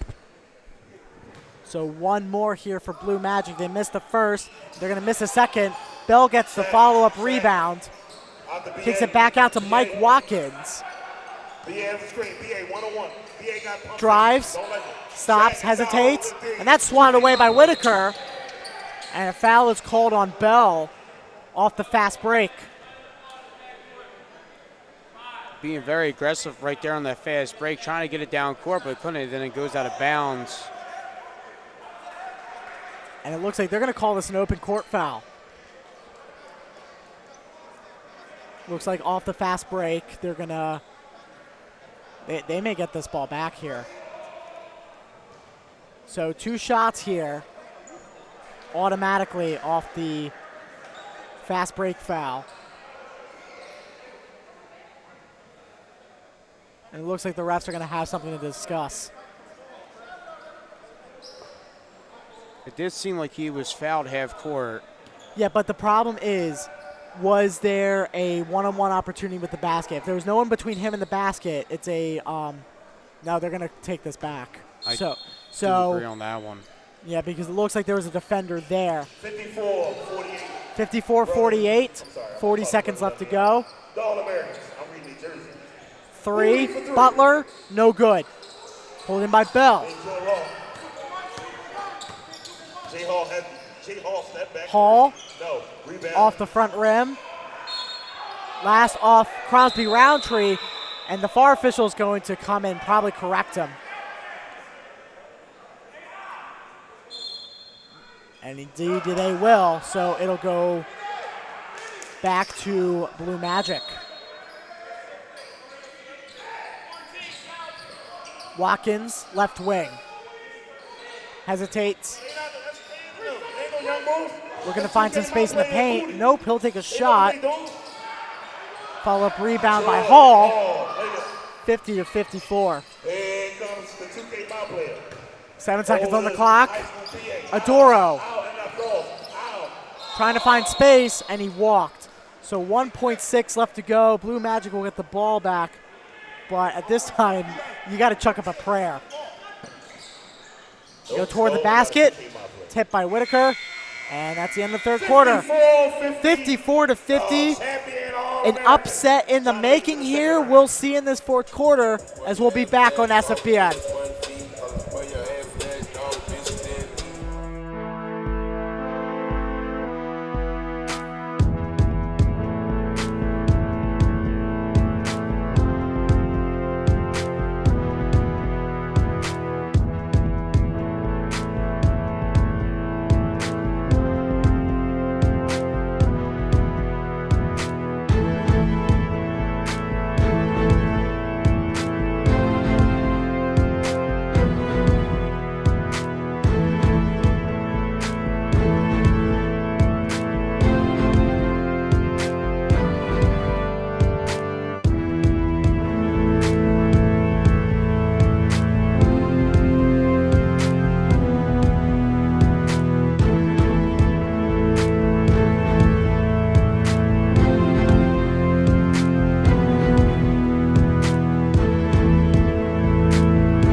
Battle of the Blues here heading into the fourth quarter. Philly All-American wearing our dark blue leads Blue Magic leading our light blue 54-50. Welcome back, Ben Hoyt, Joe Clark, and Joe, for anyone that has missed the first three quarters, maybe tuning into the next game, our headliner, do you want to give them a recap? Really, to say the least here, Ben, it's been a three-point matchup here, and a lot of three-pointers have been made, a lot of defensive stops, a lot of turnovers, of course. Adoro with the slam. He threw that down with authority. But Philly All-American has been getting the big stops that they needed, just like this one, getting the big stop here over towards Watkins, throwing it down to Adoro, and him throwing it down right there, slamming it down for a huge dunk. I just been loving everything what Philly All-American has been doing up against this matchup. Them being not the favorite team into this, it has shown a lot. Again, if you missed our pregame intro, Philly All-Americans, the defending champs from last year, they're 0-5 this year. And it hasn't been particularly close in some of their games. This could be a big upset here, shaking up this playoff bracket. Again, we took a look at the bracket at halftime. The winner of this will play the 3 seed, Coach Tone Elite. They're coming off a bye. They'll play tomorrow or Wednesday, depending on how the games shake out. Here's Coates. Whitaker stops, guarded by Roundtree. Shot. Whitaker with a nice mid-range jumper there. 58-50, 9:12 left to go. And by the way, Joe, at the 4-minute mark, we'll have our Elam ending. You should expect some gritty playoff basketball heading into that. Yeah, you're going to see a lot of that, of course, and you're going to see a lot of strategic playing on the court, and you're not going to see too much of an aggressive play, but more of a passive, as they're going to be more passive on their passes, so there's not many turnovers in the Elam ending. Antoine Butler moves to his right. Here's Hall, 3. No good. Pulled in by Blue Magic. They need a response here quick. A big shift of momentum would be very helpful. Watkins goes up and under, driving the baseline. Man, you can't say Mike Watkins isn't athletic, because look at that play there. Of course, man. The big man himself being that athletic. Watkins showing who's man right at the rim. He connects to both of us, by the way. Penn Stater, who went to Roman Catholic, as we mentioned earlier. Yeah, a big Roman Catholic alum right there. That's a great basket there by Adoro, who's had himself a terrific night for Philly All-American. Green driving in. Beats the defender off the dribble, 60-54. But don't count out Blue Magic. They have loads and loads of talent. Mike Green is one of them. Mike Green, Jordan Hall, Newbill. I've been loving that team all season long. And this tournament has been filled with much talent from that team. Step back, shot, a little bit long. Adora tried to tip it in, but comes up a bit short. Here comes Newbill, taking his time, surveying the defense, pick set by Roundtree. Newbill in the post. And it's going to be on the floor. And it looks like it's going to be a foul on Philly All-American. I don't see that.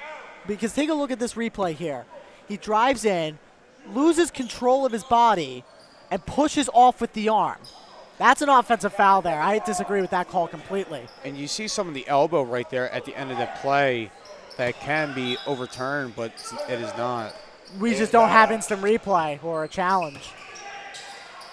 So Blue Magic gets a break there. They go inside the Newbill. He's in the corner. Through traffic to Watkins, and he will go to the line for 2. I love that cut right there from Watkins.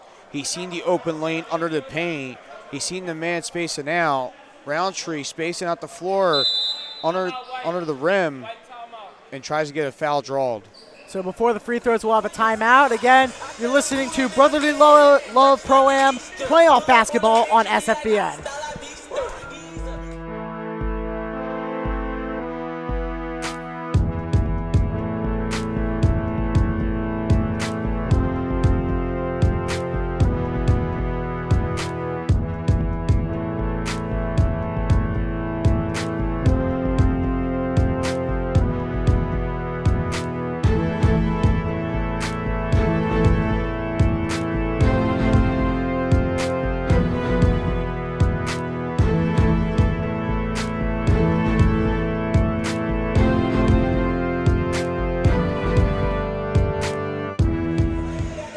Welcome back, ladies and gentlemen. 60-54, 6:17 left to go in the fourth. Mike Watkins will be taking 2 free throws here. If you just missed it, it looks like Blue Magic got a bit of a break as Newbill was out of control and extended the arm. Got a defensive foul call even though the defender was set. I think the reasoning was, as we're told by our producer, is that he grabbed the arm, the official saw, but I just didn't see it. So off of that play, you get Mike Watkins fouled in the air. So an offensive foul maybe turned into 2 points for Blue Magic. Yeah, I do think that Blue Magic likes to call for them. They needed a foul call to be drawed, and it was. So they will go to the line for 2 as he makes that one. He makes both, so it's a 4-point game here, 6:17 left to go. Whitaker. Calling out the shots. Passes a stand back. We haven't seen a 3 from him in a while as he sinks one. 63-56. Man, stand back could be our player of the game that could be interviewed after this one wraps up. This was Stan was talking about. Again, that may be our interviewee for Greta Shoestack as Philly All-American gets the ball again. Inside. Coates to Hall. Long pass, 3, no good. That was from deep right there, some deep range, and he's been shooting that all night, but couldn't get it in right there. But I do got to say this. I think Philly All-American by far has surprised this one, being 0 for 5 in this tournament. It's been a big surprise of how they've been performing on the court. Not only than that, I mean, they were losing by what, 10 points early on, and then they swing it back to a 63-56 lead here when they're 0-5. That's impressive, but don't count out Blue Magic yet. Steal by Newbill and an alley-oop layup to Mike Watkins. So it's 63-58. For Blue Magic, you just got to get as close as possible heading into the Elam ending. You really do, and you got to keep this from X amount of points as you want to be at. You just don't want this game exploding in Philly All-American's player. But it looks like Philly All-American will have a say about that as Kyrie Coates makes the left-handed layup, 65-58. You never want this game to get out of your hands. Hall airballs a layup. It'll go out of bounds to Philly All-American. 73 is the final score. 73 we're going to. So 8 more points for Philly All-American, and they can get their first win of this Brotherly Love Pro-Am in 2023. Not in the regular season, but in the first round of the playoffs. That's what we said pregame. Nothing about the regular season matters now. It's all about what you can do here in the postseason. Yeah, it really does. And the clock is winding down. Elam ending is on the line. A lot of that has to do with the aggressiveness. You're going to see a lot of passive plays right here. The winner of this whole tournament, by the way, the shot from Whitaker is no good, will play in the TBT on ESPN in 2024. So a big prize on the line for these teams. Newbill, no look pass, stolen by Whitaker. Here's Butler, driving down, up at the right, 2 at the line, trying to make it only 6 points to go. Yeah, you've seen a lot of fouls that Blue Magic has been having late into this one that's been killing their momentum. And I think Blue Magic has it in them still, and they're not out of it, and they're far from it. And I just think if they could just condense the foul calls and just take a minute and they don't foul too much, I think they do have it in them, and I really do believe that. First one's good, so it's 66-58. Second one's no good. So Blue Magic hustling up. They need quick points. Green Crossover to the right. Now back to the left. And a foul on Kyrie Coates. So we'll look at our replay here. Yeah, Coates was really defending him right there. Very persistent on that one. That's a step back. Watkins, step back three from. Rebound. Out on. Gonna go out of play. Watkins there, try to step back three, no good.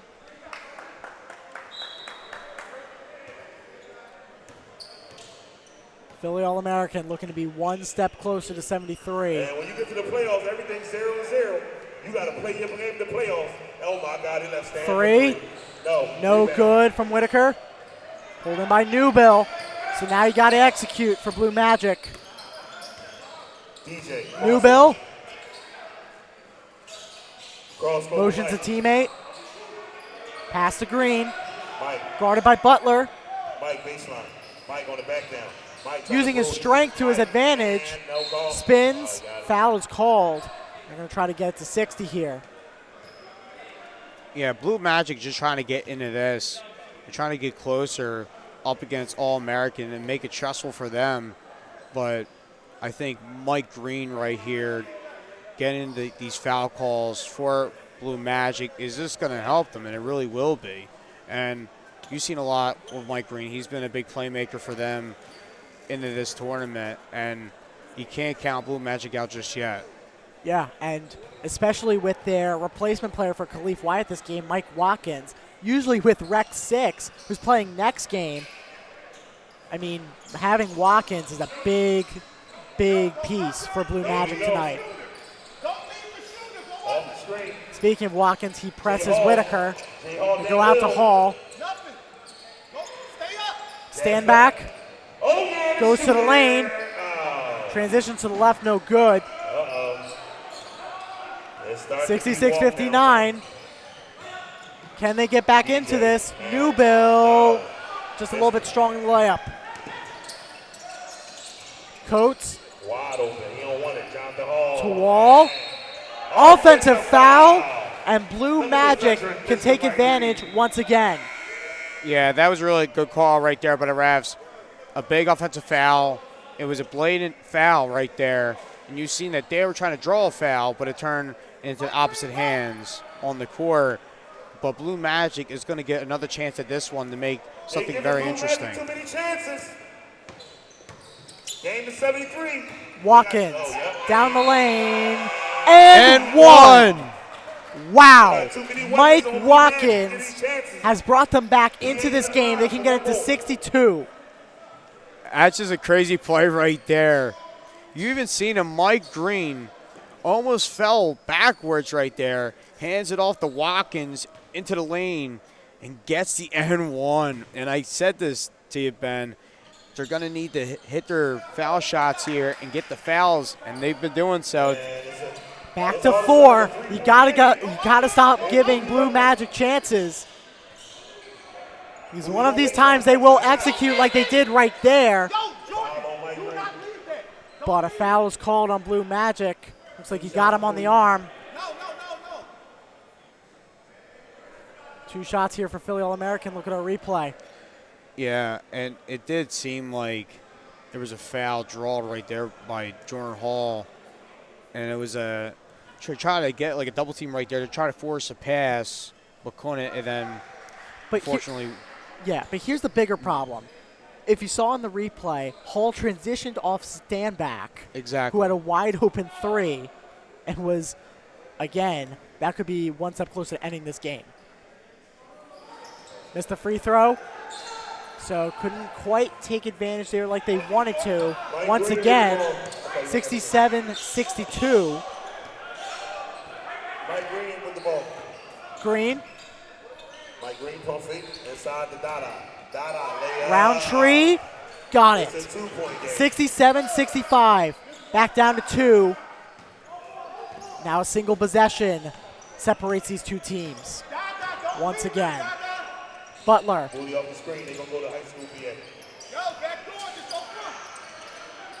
Here's a door. Shot. No good.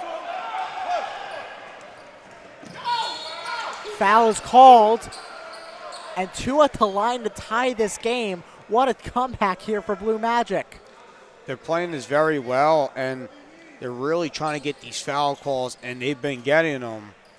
And also, I've been liking what Blue Magic has been doing, and I get the point with how Jordan Hall switched from his man, and the transitioning from each player has not been well, but overall they've been keeping this as it is a 1-point game. Green hits the first, 67-66 Philly All-American. To tie this game, huge free throw from Green. Got it. Game is tied, and the game going to 73. Who will blink first? Here's Whitaker. Gets a pick set from him by Hall. He goes down the lane. Bit strong in the layup once again. Hall gets the rebound. Blue Magic can take the lead here from being 8 down. Oh my fucking God. Kick to the corner. Watkins just circles out. Foul is called on Blue Magic, and 2 at the line. That's a big mistake. Yeah, it seemed to be Roundtree fouled him at half court. Passes out here. Watkins has an open lane for a shot. Misses it. That's on Hall there. Yeah. I thought it was Roundtree, but it was Hall. Got to capitalize on free throws. Whitaker, who's had a phenomenal game for Philly All-American tonight, sinks the first. Back of the net. And a timeout is called, so we're going to have to wait for the second. But don't hold your breath. We'll be right back here on SFBN.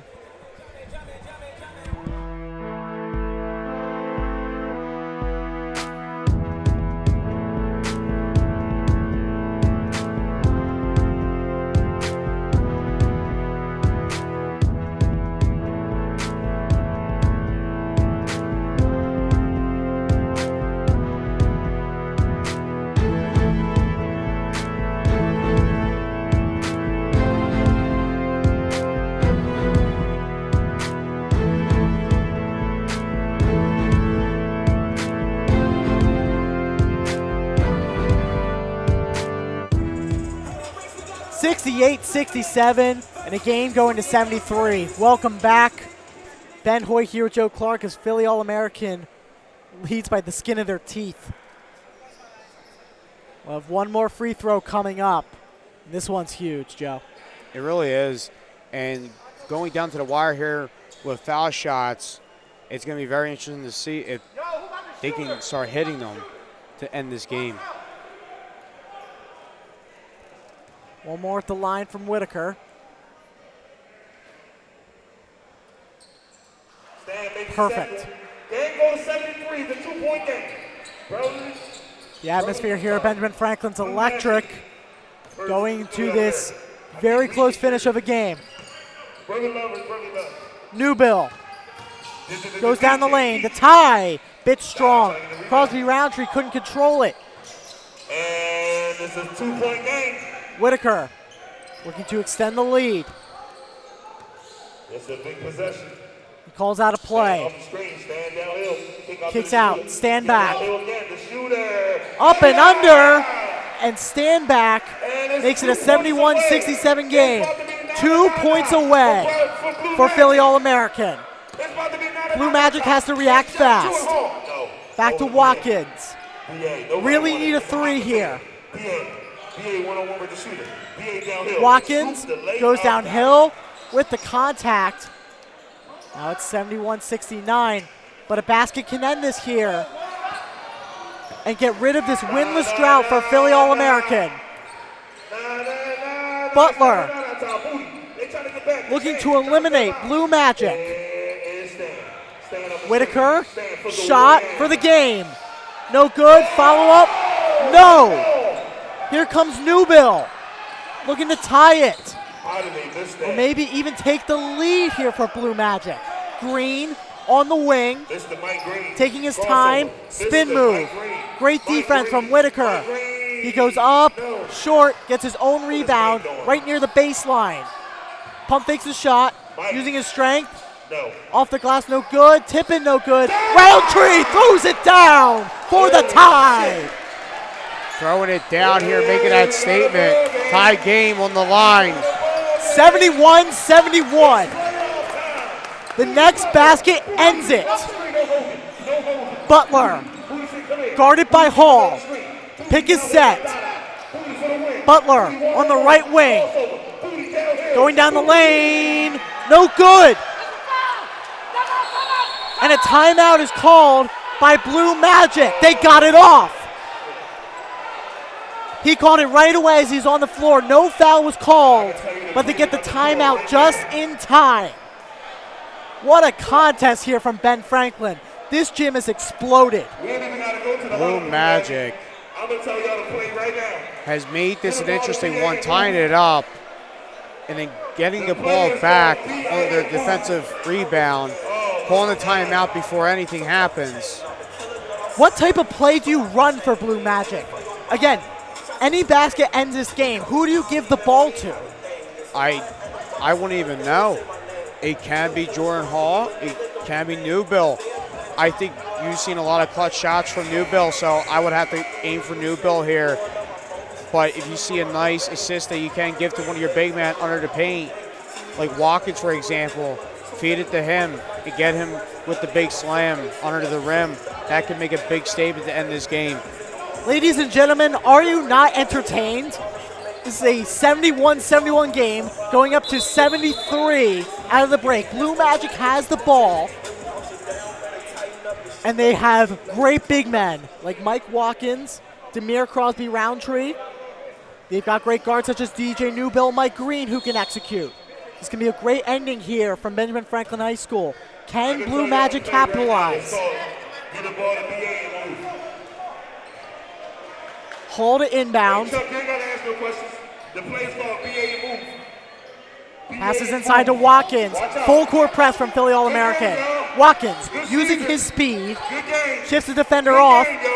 3 people in the paint, and he gets fouled. 2 free throws to end it and eliminate Philly All-American. Watkins was fighting for it, going up the court. Nice way to get that foul call and go to the line for 2 to maybe end this game. Again, like I said, he was triple teamed in there. Great job getting the shot off, getting the foul. Going up tough. Watkins misses the first. This gym is in shock. So 1 more to make it 72, but Philly All-American can come back and win this game. Watkins makes the second, but here comes Philly All-American. Whitaker bringing it up to eliminate Blue Magic. Get their first win here at the Brotherly Love Pro-Am. Whitaker guarded by Watkins. Goes to his right. Now guarded by Newbill. Jumper, no good. Pulled in by Crosby Roundtree. And now same goes for Blue Magic. This basket can end it and put Philly All-American to rest. Watkins, floater no good. Hits short rim to the right. Whitaker slowing down his offense, taking his time. He calls a play. Pass to Malcolm. Inside there to Hall. He posts up. Back out to Malcolm. Crossover, he loses control. Shot, short rimmed, and no good again. Newbill, got to take his time. You don't have to rush into anything. Set up a play. This goes for both teams. Philly All-American's got to have really strong defense here. Newbill, step back 3, long. Pulled in by Butler. Butler, guarded by Watkins, steps back. Moves to his left. Kicks to Whitaker. Guarded by Green. Off balance jumper to end it. Rebounded by Hall. Philly All-American cannot foul right here. I got it. I'm a grown-ass man. Watch out. Green. Come set the screen. Everyone is on their feet. That's how professional do it. Mike Green off the screen. Pick set by Roundtree. Green. Backdoor pass to nobody. Try to go back door. Watkins to end it. Back rim again. Ball's loose. Into the hands of Whitaker. He feeds to Hall. Pump fake. Stolen by Hall. 2-on-3. Lob to Watkins. Miscommunication into Newbill. And an offensive foul. Oh my God. Everyone check their pulse and their heart rate. This game is out of control.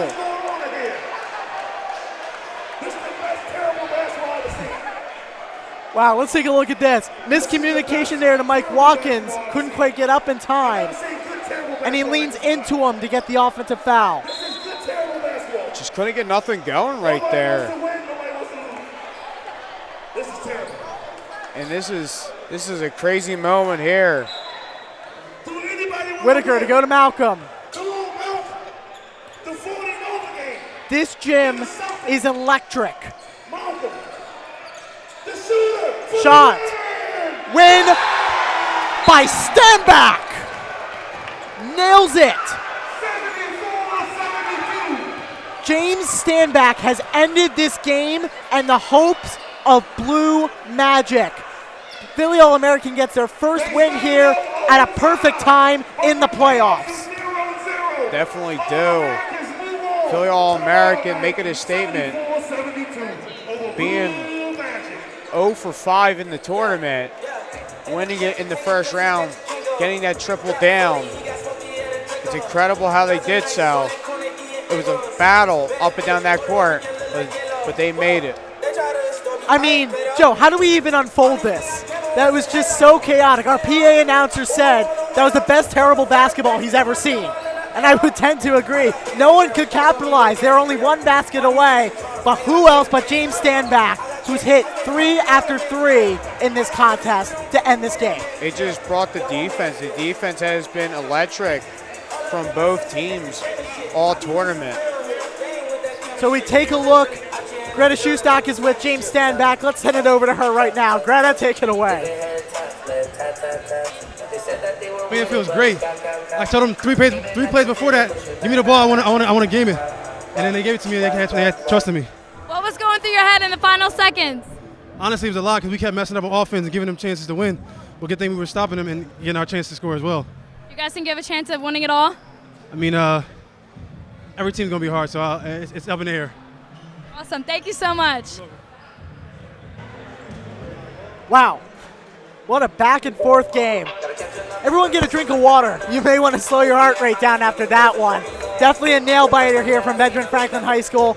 Greta Schustock was with the one who ended. James Stanback. He's had a phenomenal game today for Philly All-American. Obviously our MVP here. And Joe, what a great second game for our night of 3. It has been back and forth game, battle up and down the court, 3-pointers, foul shots, the whole 9 yards, and you've seen it, Ben. Well, so Jake Gable and Greg Starks are going to bring you your next game. I dare them to top this one. 74-72. We'll go to our main event next. Ben Hoyt here with Joe Clark saying so long. Enjoy game number 3.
Hello and welcome on into the third and final game of tonight's triple header, the first round of the Brotherly Love Pro-Am League. Jake Gable alongside Greg Starks. We just watched that great second game. Philly All-Americans, after not winning a single regular season game, gets the playoff win against Blue Magic, and we're just hoping that this game can live up to half of the hype that game ended with. But before we start talking into the game, we're going to send it on over to our sideline reporter, Dominique Vincent, with our pregame story. Hello, everyone. I'm Dominique Vincent with the Sports Fanbase Network. For the third and final game of day one, we have Rec 6 facing off against Team Original. Currently, Rec 6 has a record of 3-2, while Team Original has a record of 1-4. Let's see which team is going to advance to day 2 of the Brotherly Love Pro-Am playoffs. Back to you. Thank you, Dominique. And Greg, I'll bring you into this. We were seeing pregame and posts on social media. Team Original has a new member to this squad, and it makes them a lot more deadly than their current 9 seed looks right now. Why don't you tell us who that member is? So, out of the blue, Mr. Quinn Cook, Mr. 2015 NCAA National Champion, 2018 NBA champion, and 2020 NBA champion Quinn Cook decided to pop out here at the Brotherly Love Pro-Am. He's going to put on a show with us tonight, and he's partnered with other NBA player Najee Marshall, who's turning with the Pelicans. So I'm excited to see how this one's going to play out. I know Rec 6 has to be upset about these really late entries, but it's going to be a really, really great game, and I'm excited to see how it's going to pan out. Yeah, this is the 6 seed Rec 6 playing the 9 seed Team Original. And 9 seed Team Original 1-4, Rec 6 seed. Winner of this game will play the 4 seed Red Rose Thunder. And Team Original has had Najee on the team prior. He was the catalyst for their lone win earlier in this tournament.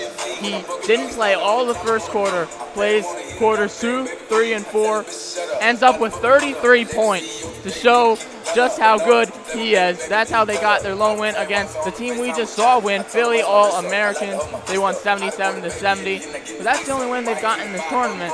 Obviously, Quinn Cook, huge boost to their team, a guy that has won at literally every stage he has played at.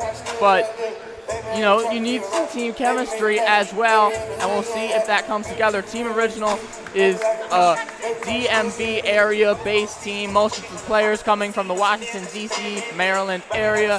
Rec 6, just like most of the teams in this tournament, coming from Philly. So if you're Rec 6, what are you doing to combat what Team Original has on the other side talent-wise?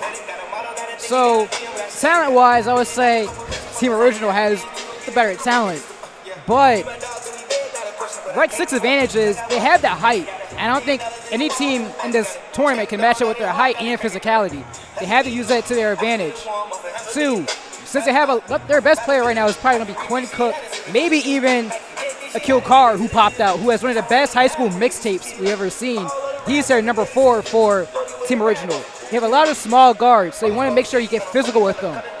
Get physical with them, get up in their face, let them know you're there, rattle them, shake their confidence. That's what you have to do with these type of teams, and force them to play your type of game.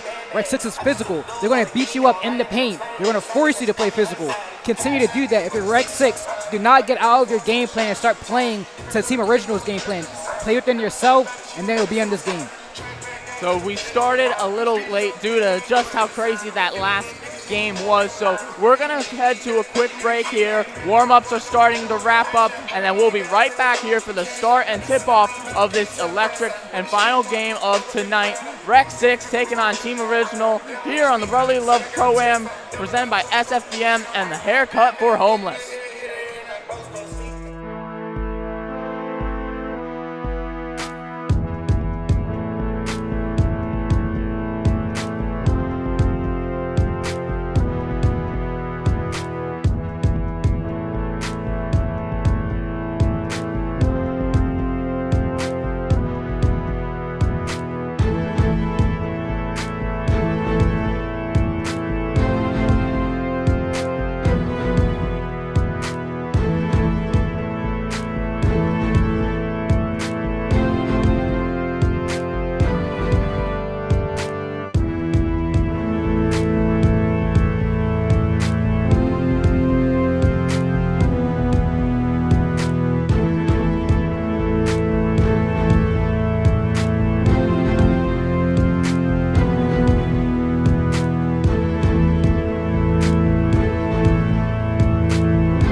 We are back here at Ben Franklin High School for the third and final game, the main event here, the 6th seed Rec 6 taking on the 9 seed Team Original. Jake Gable, Greg Starks here on the call, getting ready for tip-off. But first, let's take a look at the bracket so far. It has not been updated yet with the winners, so you see our first round matchups. Chester Brotherly Love, Chester dominated in a win. They'll be moving on to take on Lewis Leonard basketball. The winner of this game, Rec 6 and Team Original, will take on the 4-seeded Red Rose Thunder. And 5 Blue Magic and 10 Philly All-Americans. That was the game you just saw. Philly All-Americans came up with the W, so they will move on and take on 3-seeded Coach Tone Elite.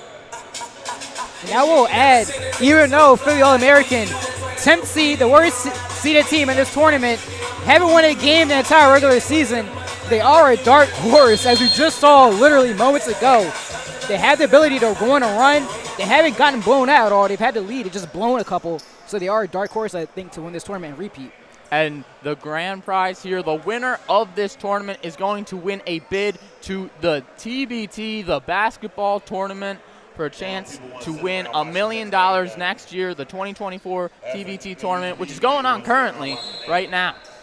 Yeah, but fun fact, Coach Tone Elite, Coach Tone actually is coaching a team in the basketball tournament right now, so good luck to him in the future. So, players in the circle, Rec 6 in black, Team Original in red. So we have Quinn Cook here, not really wearing the Brotherly Love shorts, just the all black, but it's each their own. He does have the NBA logo on the left side, so I think he gets a pass there. As tip-off is on our way, and Quinn Cook ends up with the ball. So 2-time NBA champion, NCAA champion at Duke, passes it to current New Orleans Pelican player Najee Marshall, who misses the 3, and rebounded by Rec 6. Just getting a little jinx out. I expect this one to pick up rampantly as this game goes on. Biggie pass inside to Welton, who loses it, and Cook comes up with it. Cook pushing down floor, pass, 3 up and in. That one in by Randy, and that will be a 3 for Team Original to start this game off. Yeah, nice find by Cook. Just bring the ball up the court, playing point guard, find the open shooter, knocks down an open 3-point shot.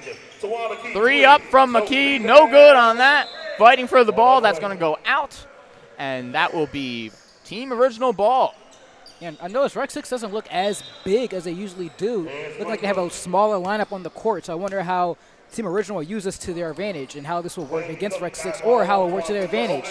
Trying to get the 3 off. He had the shot blocked. Quinn Cook gets the screen from the teammate.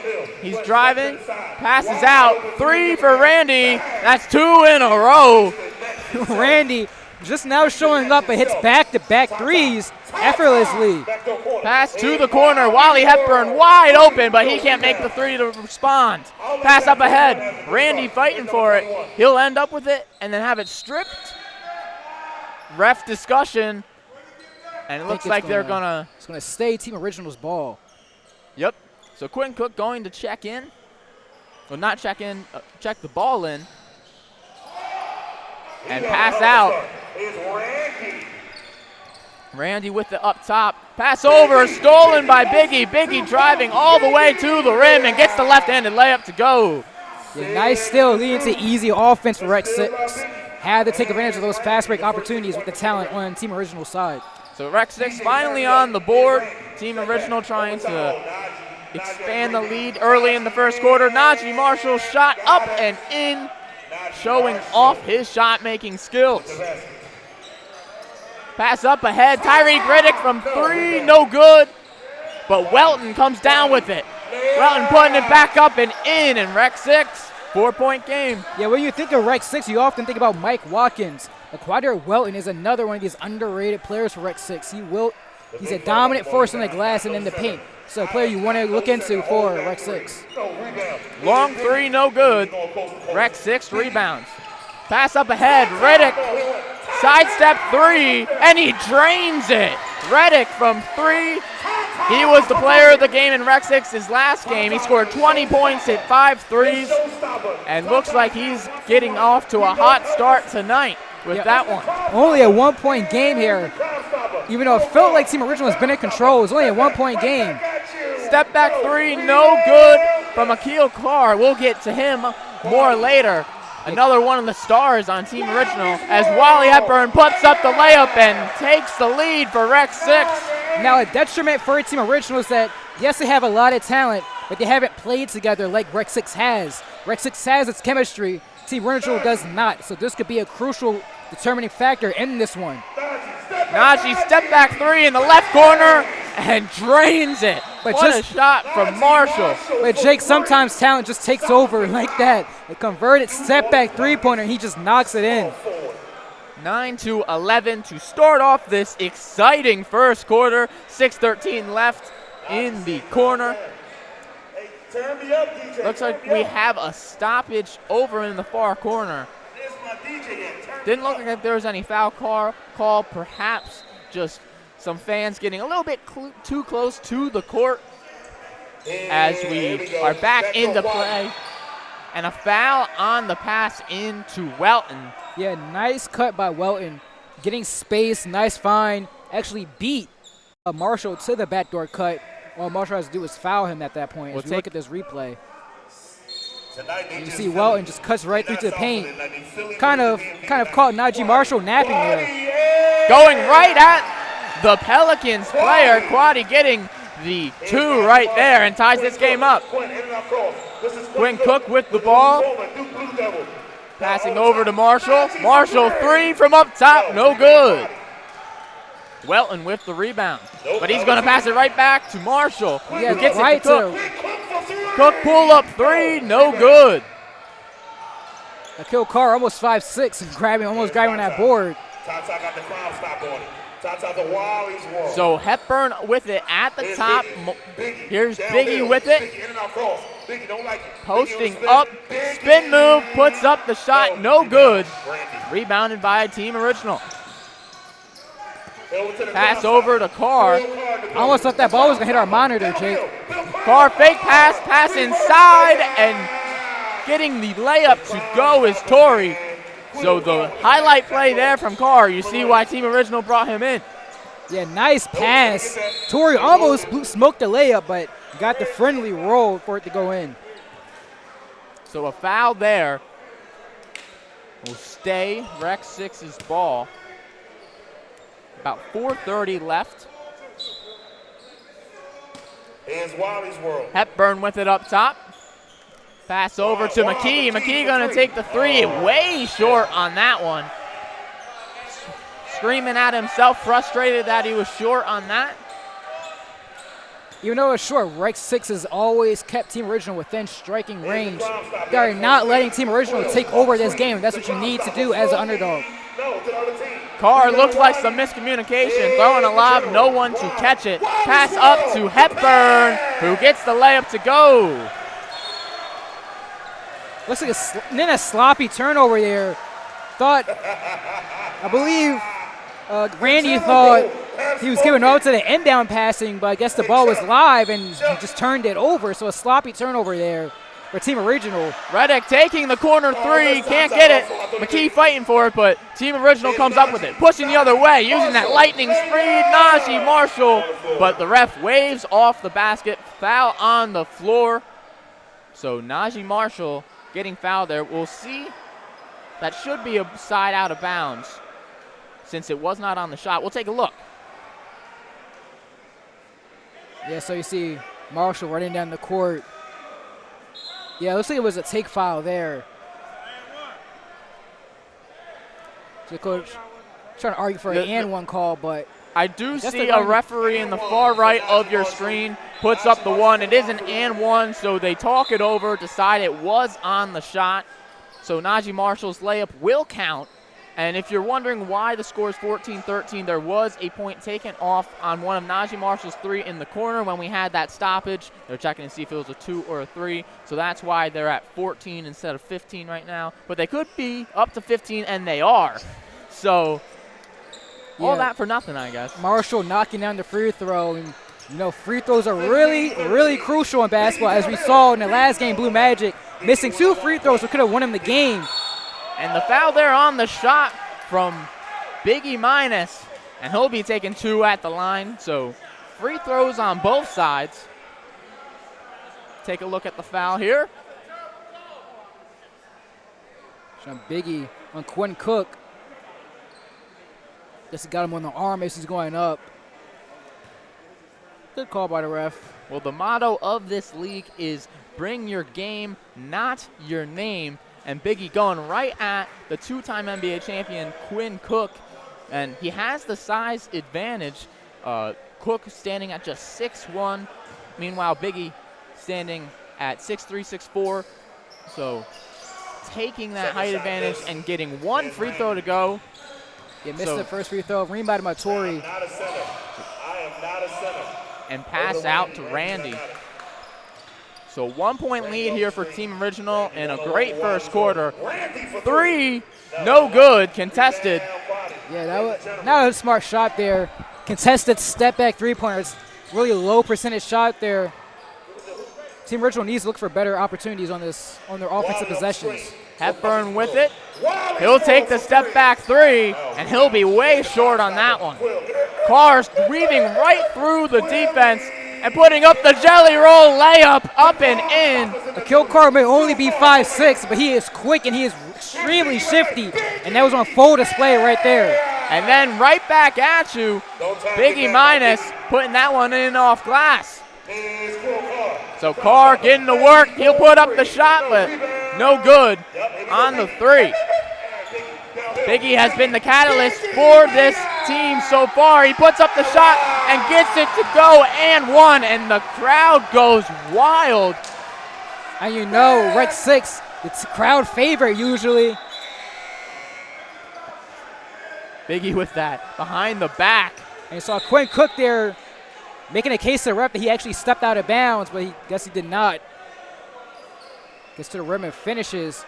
Gives Rec 6 a 1-point lead here in the first quarter. Final 10 seconds. And a chance to make it a 2-point lead here. I don't think anyone's expecting this when you saw the roster that Team Original has. But he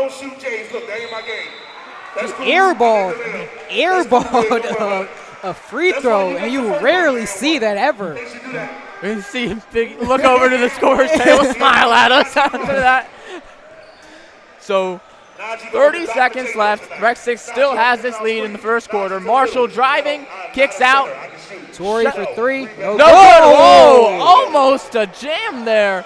The twin almost going up. Hepburn pass in to Welton, and Welton shows him how it's done and slams that one down. So here's Jabril Faulkner giving it to Najee Markle for a deep 3. Bounces up a couple times, no good. He almost got the roll there, just didn't get enough on it. A few seconds left, has to get a shot off. Reddick for 3, no good. Jacob, that would have hit, the gym would have exploded there. But a strong first quarter by Rec 6. Coming out, putting their stamp on this one, not being intimidated by the talent of Team Original. They have a 3-point lead going to the second quarter. Yep, 20-17 in this great first quarter so far. We'll be back very soon with the start of the second quarter. You won't want to miss it. Stay tuned.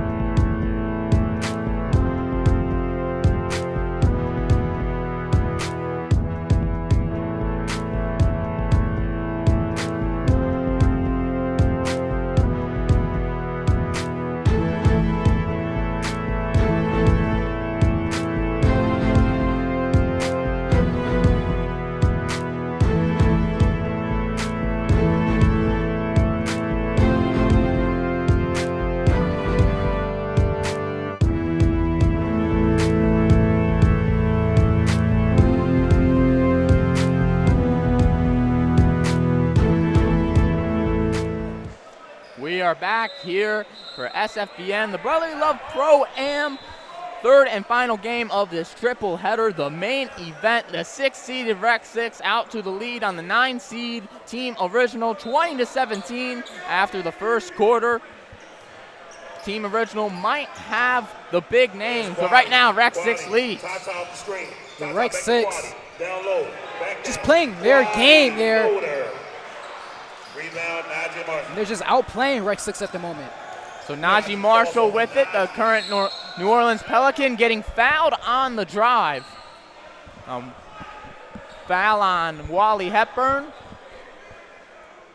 Take a look at that one. And Najee Marshall has been initiating a lot of his own offense here. He's getting to the paint, taking a lot of shots. There, forces his way to the line, gets fouled. Will take 2 shots. So Najee Marshall at the line, first free throw up and in. Averaged 9 points per game last year with the Pelicans. 79% free throw shooter last season. He's entering his 4th year with the Pelicans. He went undrafted in the 2020 NBA draft and has stayed with the Pelicans ever since and drains the second. So only a 1-point game right now. So Hepburn with it, giving it over to Tracy in the corner, no good. Tracy Carter missing that one, checking in for the first time. As we have a foul on the floor. Looks like another foul against Hepburn, trying to guard Marshall. It feels like Marshall's trying to just take this game over himself, initiating a lot of the offense now for Team Original. So he's isolated now in the wing. Pass inside to Carr. Can't get the layup to go, but he does get fouled. So the 5'6" Carr heading to the line. Look at that nice cut by Carr here. Catches his defender lacking, not paying attention. He just blows right by him. I don't think anyone picked him up there. A wide open lane to the layup, gets fouled, and has 2 free throw attempts coming up. Akil Carr at the line. Another one of those big names on this roster as he ties the game up. A pro street baller, has over 100,000 followers on Instagram. Makes his living on the outdoor courts, but right now he's indoor, and he had the chance to give Team Original the lead there, but missed it. Will keep the score knotted at 20. And I wonder if Rec 6 will start to try to isolate him. Hepburn getting to the rim and the foul. We've had quite a few and ones so far, and Hepburn feeling a little lonely. He wanted to join the party. Yeah, Hepburn taking full advantage. Look at this replay. Takes it himself, uses the screen by Melton, and he just gets and gets all the way to the line and finishes. But I was saying earlier, I wonder if Rec 6 would try to isolate Akil Carr, since he take advantage of his height disadvantage, try to isolate him on some pick and roll action, just take advantage of that height discrepancy. Hasn't done so far, but they do have the lead as Carr has it against Carter. Putting up the shot and getting a hand to the arm. Carr going back to the line. He goes to the line. Tried to dance on Tracy Carter, but Tracy not buying none of it. Stands his ground, picks up the foul there. I think that's pretty good defense. So Carr back to the line. Went 1 for 2 on the earlier attempts, missing this first one. Misses the first. Quinn Cook checking into the ball game. Team Original bench not happy about missed free throws. Well, free throws can win or lose you a basketball game, as we literally saw in the last game. Yeah, a chance to literally end the game as that one falls through. But Blue Magic unable to hit on those late crucial free throws as Hepburn drives in and gets the layup up, no good. Hepburn just blew right by Carr, but couldn't hit the layup. Cook deciding to take the mid-range instead of going to the rim, misses. And Wally going all the way himself and gets it up and over the outstretched arm of Faulkner. I thought when Cook pulls up deep from 3, he can get it to go. I thought Faulkner would go down and try to take a charge, but I guess he tried to block the layup attempt, almost risked the foul there and one opportunity. Fast back and forth offense here. Hepburn pass inside, and that's going to be an easy slam for Welton. Yeah, Hepburn is just eating up his matchup right now. They need to find something to do to figure him out because he's taking over this game. Marshall trying to get his team a spark right there, missing that three. Here comes Biggie driving through the lane, going all the way to the rack, and Welton puts it in after the second try. That's what I mean. Quadero Welton is a beast on the boards. You always have to box him out because he will out-physical you, and he's very athletic for a big man. Pass inside, and almost a fancy layup to go, but can't get his go, Faulkner. Jake, I think Team Original needs a timeout here. Hepburn gives it to Welton. Back, Hepburn with the three, no good. And that will hit the top of the pole, so that will be out of bounds. So that is going to be Team Original ball. Under 4 minutes to go here in the second quarter. 29-23. That's it. Carr with it, guarded by Carter. Carr takes a step back three, no good. And here's Biggie. Biggie giving it to McKee, over to the corner. Pass inside, swatted away, will stay Rec 6 ball. You see, like I'm saying, Team Original, I just get the sense they don't have an offensive game plan. It's just your turn, my turn basketball. And they need a focused on a centralized attack, which seems like what Rec 6 is doing right now. They have a foul on that. A grab from Team Original.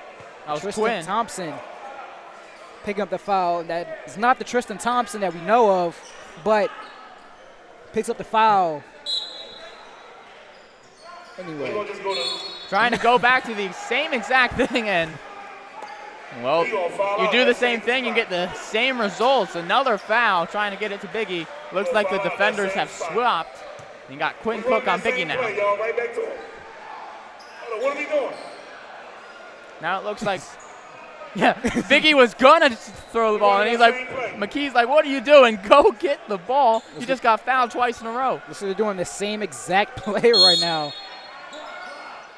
Quinn Cook smiling. We're running that same play. Don't matter if No you switch. foul that It don't time. matter if you switch. Quinn, good defense by Quinn. Quinn Cook being really physical, getting all up in him. That's what you want to do. Spin move from Biggie, and gets swatted by the smaller Cook. Quinn Cook accepting the challenge there and rejects the shot, and it goes out of bounds of Biggie. Height and weight advantage, but Quinn Cook wins that matchup. That'll be a timeout here. So some great defense there by Cook after what seemed like a couple of troubling possessions. So Rec 6 in the lead by 6. Currently less than 2 minutes to go in this second quarter. So if we look at this huddle right here, Team Original, what do you think they're talking about right now in terms of adjustments? I don't know, because it kind of all just seems like they're standing around doing their own thing. They don't really seem to be discussing anything. You know, other side, Team Rec 6 is in a huddle. I feel like Team Original feels like their talent is just going to push them through this one. But they have to make an adjustment on Hepburn, because he's taking a foot advantage. When they had a kill Carr, he's a really defensive liability, and Rec 6 is targeting him every play. They have to adjust for that and try to hide him on defense. The players returning to the court. We is 0-2 this summer. 0-2. I want to let everybody know that. 0-2. So McKee gonna check in from under his own basket. Oh, no, you're 0-3. You lost that the boy chicken hawk. Pass in to Carter. Throws up the shot. Shot clock winding down. Couldn't get it off in time, and didn't matter. Shot out of bounds. Najee with the ball.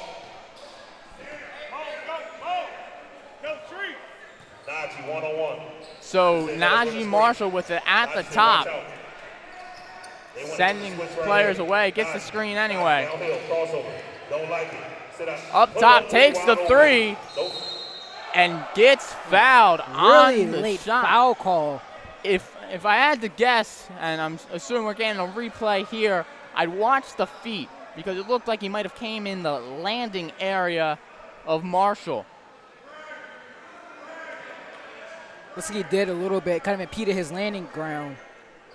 It did look like he might have landed and then the feet tangled up, but it does send Marshall to the line regardless as he drains the first. Like I mentioned earlier, 79% shooter at the line in the NBA this season. And that shot waved off. We had someone walk in on a lane violation.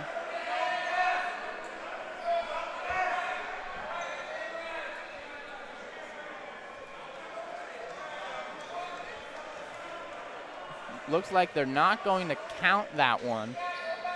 They count that one. 25-29. So 25-29, less than 20 seconds to go. Pass to the corner, good ball movement here. Rec 6-3, no good. Fighting for the rebound, they get it back. Pass inside, Big E puts the layup up and in. A nice up and under to avoid a defender there. Marshall has to get a shot off, he does, and can't get the half-court heave to go. Rec 6 is in the lead, 31-25. The 6 seed up on the 9 seed right now. And even though they are the higher seed, I think this isn't what most people expected the halftime score to be at. Yeah, this game is shocking. Team Original, they need to find an offensive game plan, need to find a rhythm, they need to find a centralized attack. But we do have a player with Dominique with Quinn Cook on the sideline, so Dominique, take it away.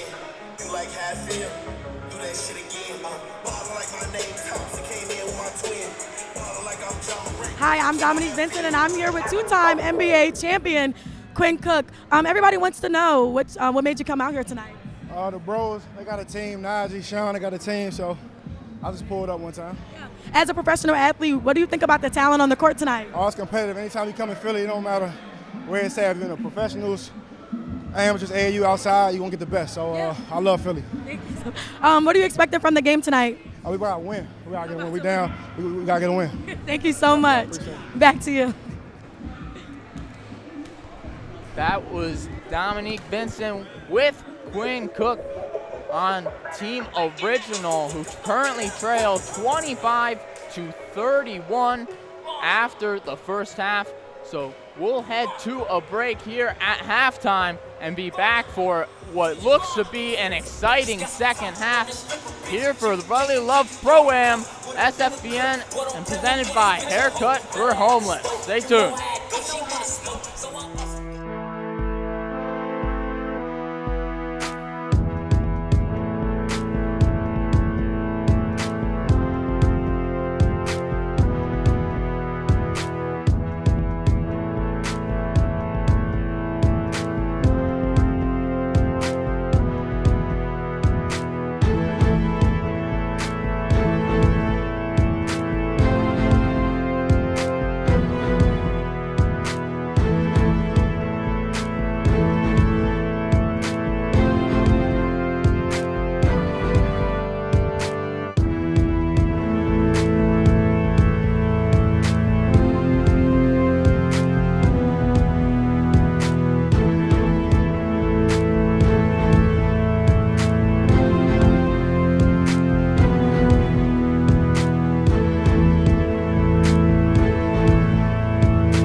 we're back here getting set up for the start of the second half here.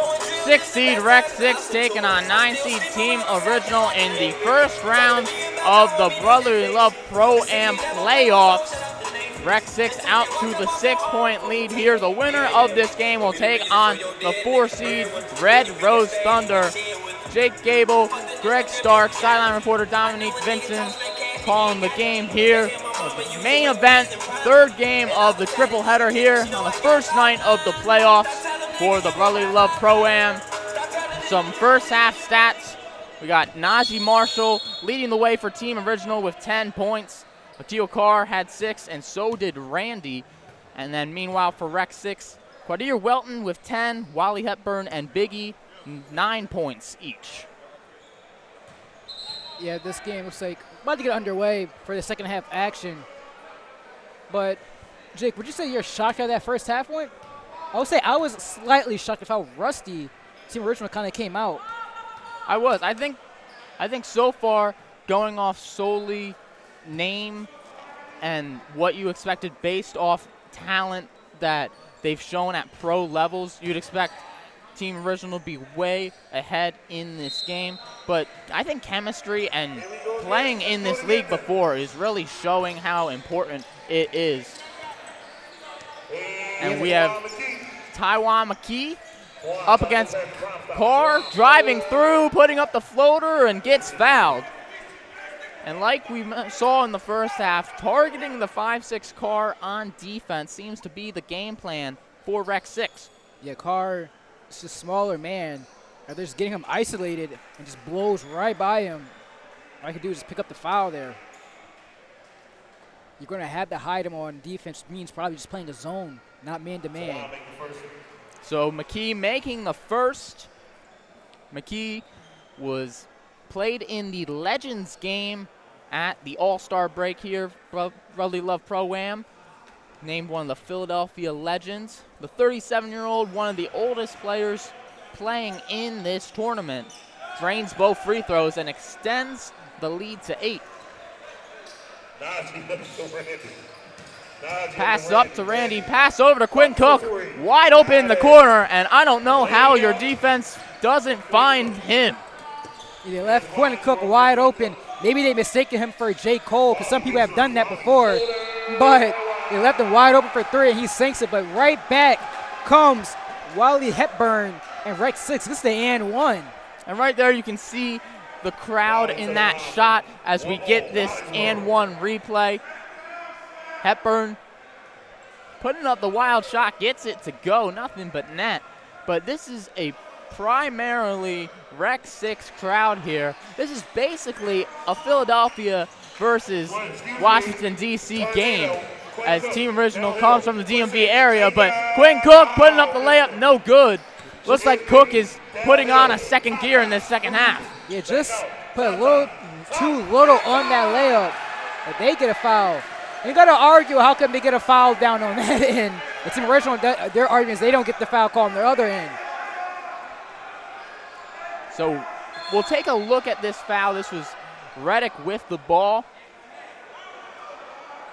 And I don't see much of a foul there. That's what Team Original is currently arguing about. So I think also Team Original may have called the timeout too. Yeah, we do have a timeout here. But there's been a clear strategy throughout the game, but especially to start this third quarter. Looks like they're attacking the smaller Carr on defense. Yeah, taking full advantage of Carr. And I still think Team Original needs to probably just change to a zone, because that'll probably be the best way to help him out on defense. Because as good as he is offensively, his height does leave him vulnerable on the defensive end. And you keep seeing time and time again, he's getting isolated on the defensive end, and that seems like to be Rec 6's plan here. So players going back out to the line. Tyreek Reddick set to shoot 2 here. Reddick at the line, played at Newman University. As he gets set for his first of 2 free throws, drains the first. extending that lead to 9, has a chance to make it 10, which would be the largest of the game for Rec 6. And he does. So a double-digit lead here for Rec 6. And they're playing against a current NBA player, a former NBA champion, and a YouTube sensation. Here comes Carr. He's been picked on the other side. It's time for him to get his revenge as he drives in and gets fouled. He gets fouled, but the question I have, Jake, is that let's say Team Original wins and advances. Do all these same players pop out again for the playoffs, or is this kind of like a special showcase here tonight? Well, it seems like Rec 6 is trying to not let that answer be questioned, because as things are going right now, we might never know. Carr misses again from the free throw line. This is his 3rd trip to the line. Oh, they're calling a free throw violation on that, and it looks like they're letting Carr reshoot that. A rare call. We haven't seen that much during the tournament. So he misses again. They really gave him a second chance and still missed. So if you don't want to count that one, he's still 1 for 5 at the line. He's struggling here at the line. Needs to just find his rhythm. He And goes over misses 2 again. Carr really struggling from the charity stripe. McKee pass over to Reddick for 3, no good. Foul, reaching foul. I believe it's on McKee. Yeah, it definitely looked like it was on McKee. Ref's talking it over. It looks like it might be a... Yeah, that's a technical take foul right there. So transition foul. So you can let anyone shoot it. So they elect to send Najee Marshall to the line. He misses. And even Najee Marshall misses. Someone might need to expect that basket and see if there's something wrong with it. Well, luckily for Team Original, they do get the ball back. So if they can get the 2 points here. Carr falling to the floor. It's absolute mayhem right now.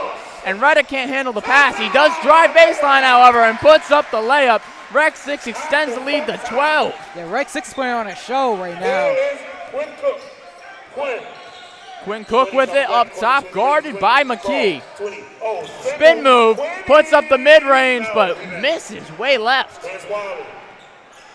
Pass up ahead, Reddick back to Hepburn, putting up the high arcing layup and gets it off glass. The 2-man action with Reddick and Hepburn. The legs, nice little give and go.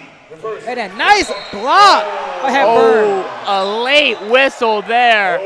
And the crowd does not like that one, and neither does Rec 6. It looked like Najee Marshall got blocked. Yeah, let's look at this replay because the crowd didn't like it. I didn't like it either. That looked like a clean block. I will say, I think the hand on the ball was clean, but I think it got some of his head and back on it. At least that's what my interpretation of the call was, as Marshall knocks down the first. Yeah, finally they start making some foul shots here in the second half because they were 0 for 6 to come out, and he goes 2 for 2. So chopping away at that lead. Rec 6 sitting pretty right now, but switches on to the smaller Carr yet again. He gets doubled. And a foul.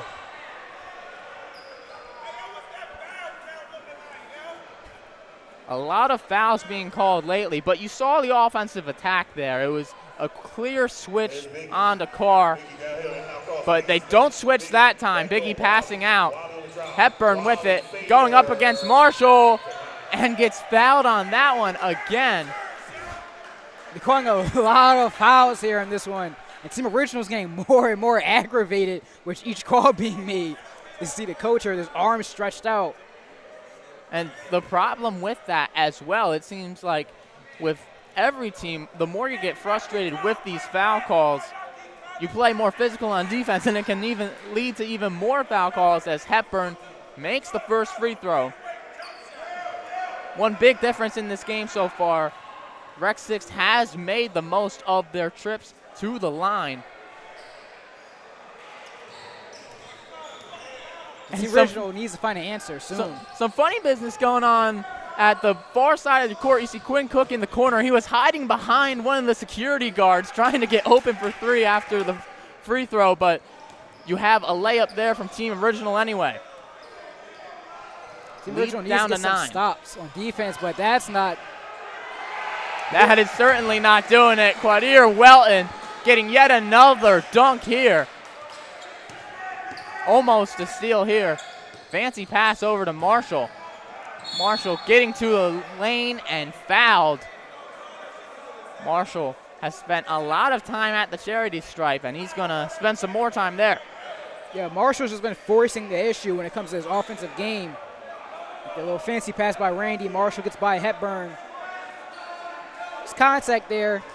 I would like to see the refs just let him play a little bit, but you know, each ref has each way of reffing a game, so this is just these ref style reffing, and the players have to adjust to it.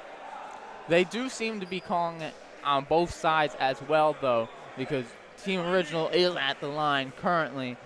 I think a big problem here is that Carr's problem at the free throw line, they haven't made a lot of their free throws. This would be a much closer game. But about a minute left in this third quarter. Biggie Minus spin move, puts it up and in. Yeah, Jake, I don't think this will be a much closer game because right now Rec 6 is getting whatever they want on the offensive end. Cook with it in the corner, dribbling it out, drives, kicks it out, and Hello, testing, there we go. It seems like even Cook is upset with the foul call because there's going to be a wide open layup on the pass. So we'll stay Team Original's ball. Marshall set to check in. Get it to Cook. Thought about the three. Passes out to Carr. Looks like Cook injured here. Calling for a sub instantly, looking down at that leg. Yeah, he intentionally fouls there. He needs to come out of the game. Just to let you know that.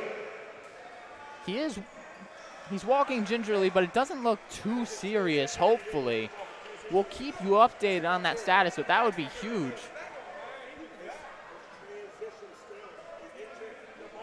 And meanwhile, during that, the intentional foul for Quinn Cook to get out of the game due to injury leads to the technical free throw for Hepburn. And Quinn Cook just realizing it on the sidelines. Can't believe it. I know it wasn't an intentional foul, but everyone was behind the ball. It seemed like everyone had gotten in. It didn't look like a transition take foul, at least in my opinion. Yeah, that's what Team Original was trying to argue here. But they're still giving it to Rec 6, and there's a turnover now for Rec 6. Pass ahead, Randy getting the shot in and the foul. Jake, I feel like we've seen a free throw in each possession this entire quarter. Well, you like free throws? Why don't we see a couple more, or at least what led to it, as getting that left-handed layup to go in. Free throw up and in for Team Original. So 11-point game, 20 seconds left in this third quarter. We'll see if Rec 6 goes quick or holds for one. It looks like they're doing the latter. Yeah, that's a smart move. Just hold for one. You don't want Team Original to gain any slight momentum going into the fourth quarter. Welton trying to work against Marshall. And it looked like he lost it, but a late foul call yet again. You hear the coaches arguing to stop blowing a whistle and just let them play. But I guess they're making this argument because, you know, they're down by, 11 or 12. Yeah, definitely getting more tense on the sidelines. And understandably so, as Welton misses the first. Free throws so crucial. Jake, I do have to ask, are you shocked about the amount of fouls and free throws we've seen in this game? It's definitely more than usual, as And Carter Welton Welton gets his it own back board and and hit puts the up the hook buzzer. at the buzzer. Great hustle there.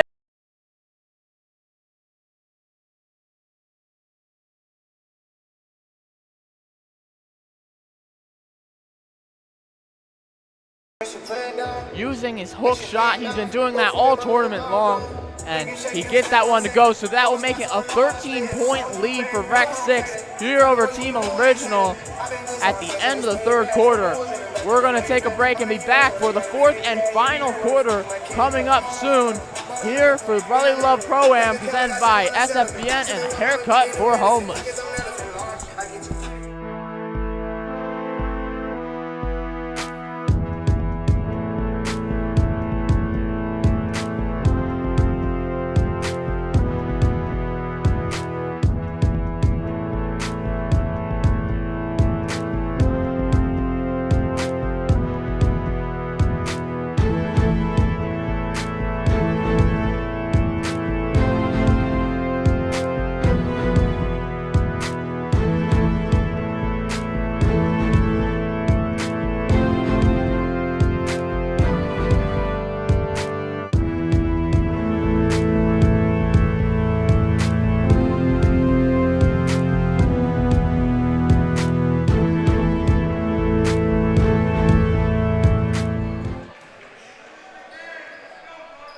We are back here for the fourth and final quarter. Rec 6 up 50-37. Team Original with the ball here. Here's Randy. Pass over to Torrey. Puts up the three, but way short on that one. Remember, just like all tournament long, Elam ending is in effect. So once we hit 4 minutes, a target score will be set. Pass inside, almost stolen away, but Welton gets it anyway. Welton has been killing it all game long for Rec 6. Right now, you see, still Quinn Cook looks like he's getting ready to check back in now, so maybe his ankle is okay. That's a great sign not only for Team Original, but everyone in the audience as well, as Marshall has it, putting up the three. That is airballed short. Very uncharacteristic there from Marshall. Rec 6 trying to extend the lead. Biggie on the layup from the baseline. It's been all Rec 6 here tonight. Rec 6 trying to rip the heart out of this Team Original squad. Marshall trying to go back at him. Kicks it over. Three no good from Faulkner.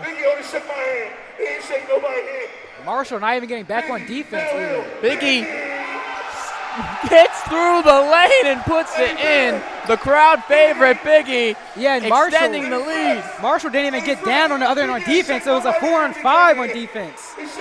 I think this game may be over, Jay. Pass over to Carr. Carr, fancy layup. Fake the pass to Marshall. Yeah, or Team Original needed to just respond with something on offense. There's been a Rec 6 offensive barrage to open up the fourth. Three from Hepburn, no good. That would have blown the roof off of this place. And here comes Marshall.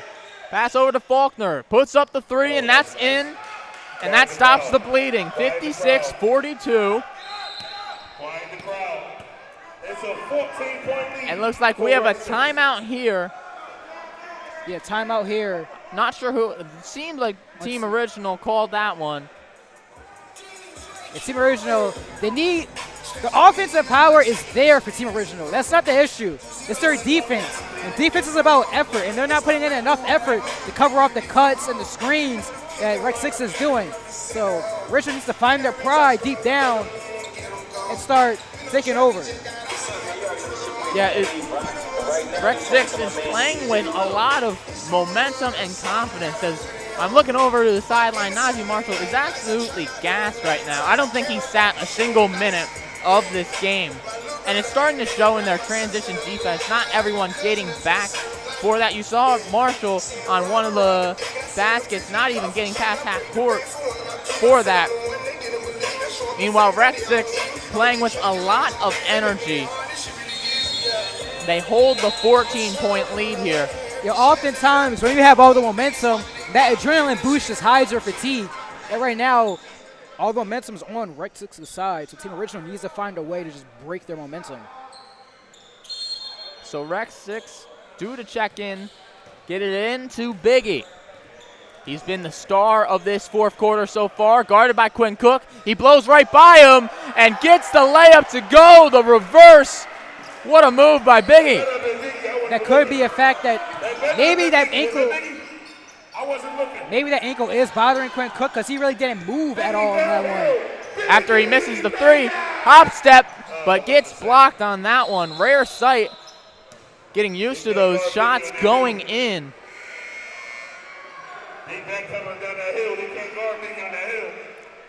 So the lead is up to 16 now.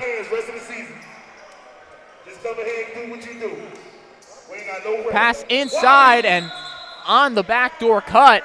Couldn't get it into Hepburn, but he was fouled.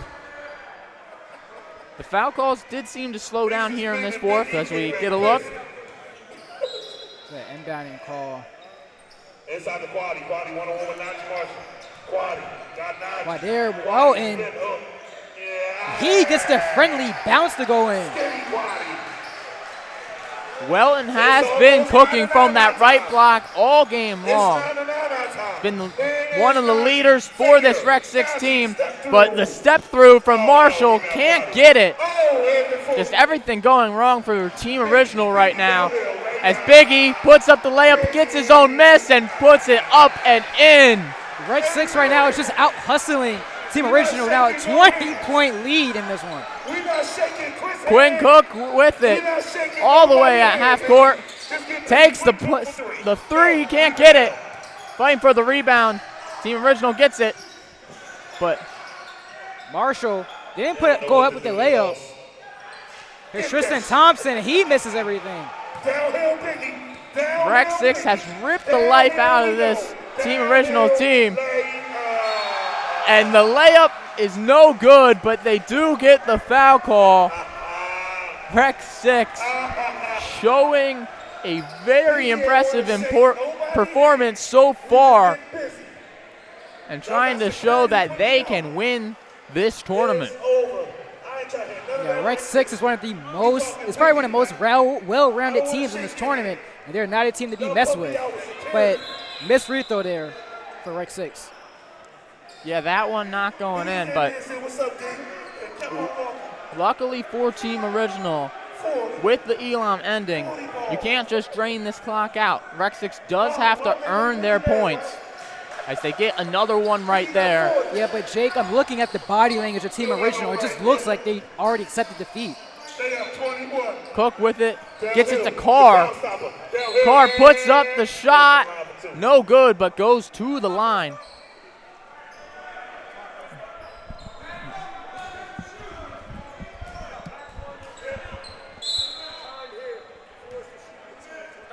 So we have a timeout now for Team Original. So 4:29 left on the clock. 63-42. And there's a little strategy here towards the end once the Elam ending gets going to try to get as many points as you can before that target score gets set.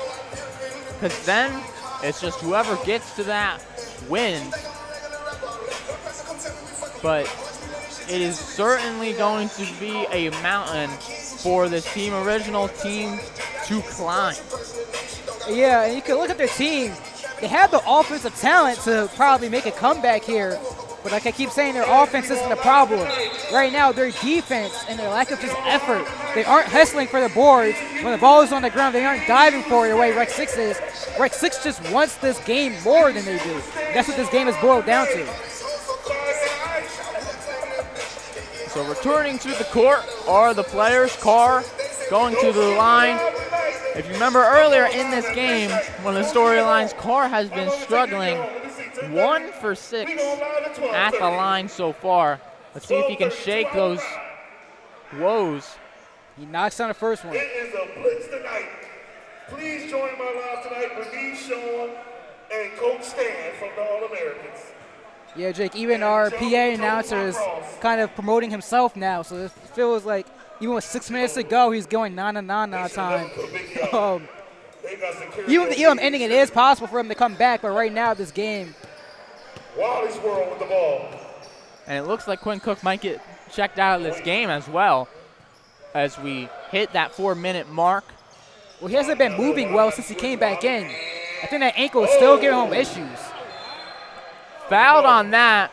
Refs are going to discuss whether that was a goaltend or not.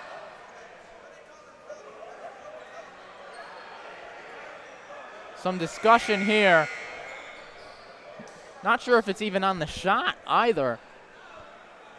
I just know I heard Akil Carr arguing his case about all the foul calls that have been called in this game. And again, I feel like the calls have been pretty even on both sides, like we said. It's just that one team has made more free throws than the other. So Hepburn at the line. Going to be shooting 2. Still some discussion on the court, some confusion. Yeah, you can see now, it looks like Quinn Cook is going over to the training area, maybe to get stretched out or get that ankle looked at. Hepburn misses the first.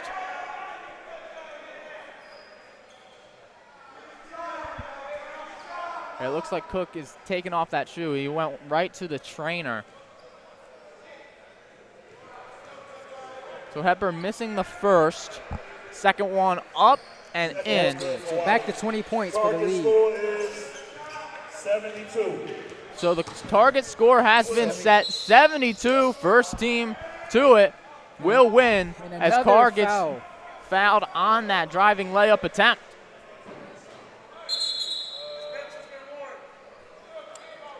And there was just a warning issue to the team original bench.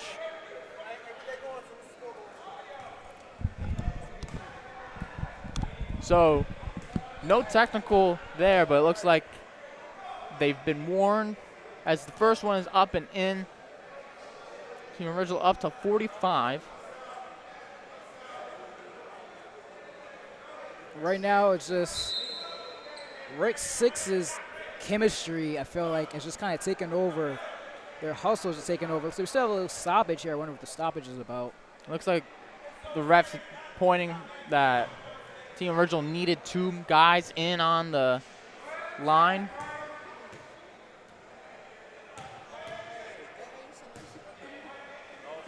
So Carr putting up the free throw, gets it to go. Lead still 18. Rec 6 needs 8 to end this one. Loses it on the way up. So is it going to go? So yeah, he lost on the way up, wasn't tipped. So it's Team Original's ball. Kill Carr bringing it up. Carr going to take the 3 in transition. Short on that one. Not a lot of threes made for this Team Original team tonight. Corner, Reddick wide open. Can't leave that man open.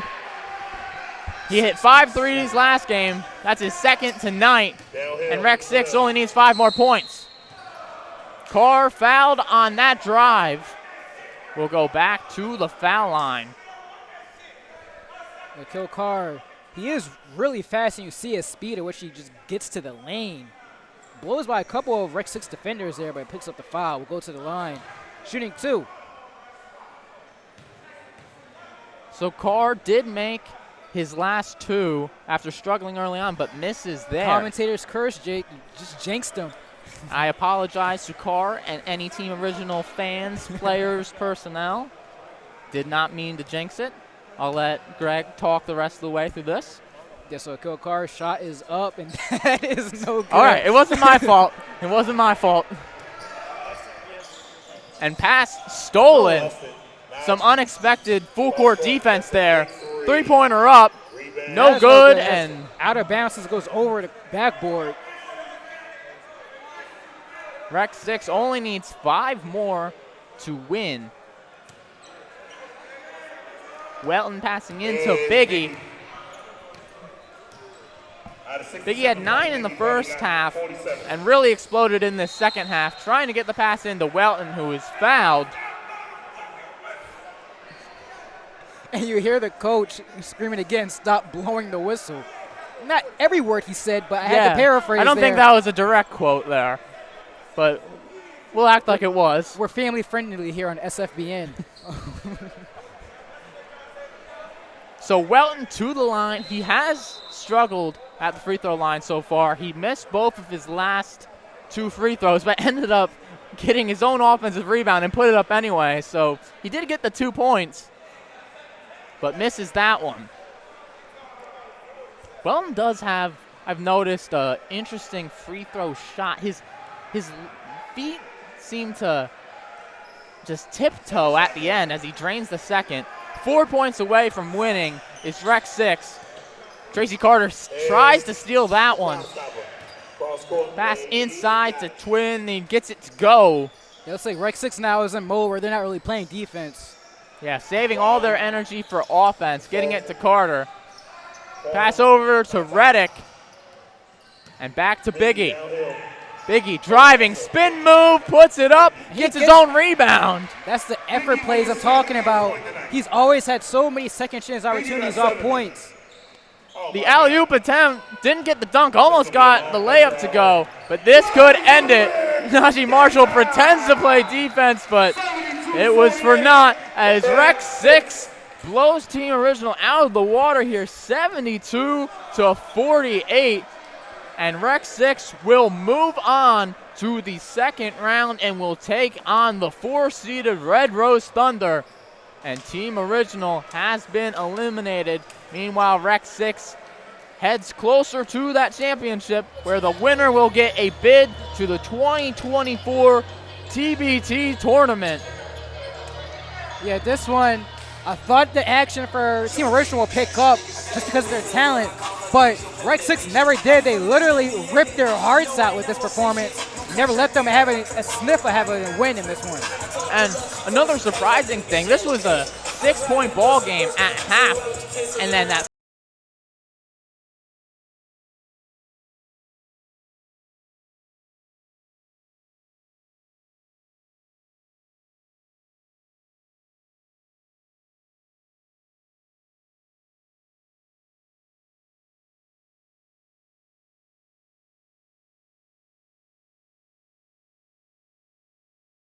in a game was 59.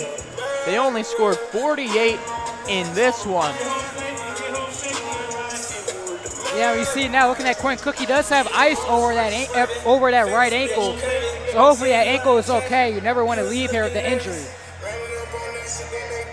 So Rec 6 is going to be moving on.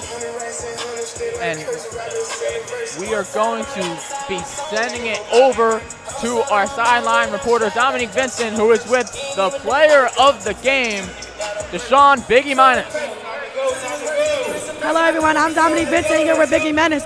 This game started off extremely intense, and to me and a lot of people in the audience, it seemed like you guys were the underdogs with 2 professional athletes on the court. Tell me what it took to win tonight. We from South Philly, so you know, South Philly coming to play every game, no matter who it is. We coming to play. And we felt some type of way for being a 6 seed, so people better watch out moving on forward. What did you see in the way that your team played tonight that you like to carry throughout the rest of the playoffs? The grit, the grittiness. As long as we get stopped, I know we can score. As long as we lock down on defense, we cool. I'm cool with that. Thank you so much. Back to you. Thank you so much. Thank you, Dominique, as that was Biggie Menace there, player of the game, leading Rec 6 to the second round of the playoffs. So, Greg, some final thoughts here on an unexpected blowout here for Rec 6? Biggie Menace is right. He has every right to feel disrespected as a 6 seed because this team is really, really talented. They'll lock you up on defense, and they'll rip your heart out on offense with their hustle points. They have so much stamina, and they're always willing to get down and dirty with other teams aren't willing to do. So look out for them in this tournament. Yeah, they'll be taking on the 4th seed Red Rose Thunder in their next matchup. But that will do it for us tonight. For our sideline reporter, Dominique Vincent, Greg Starks, I'm Jake Gable. Thank you so much for watching the Brotherly Love Pro-Am on SFBN and presented by the Haircut for Homeless. Stay tuned all week for the rest of the playoffs, and champion will be crowned on Friday. Thank you and good night.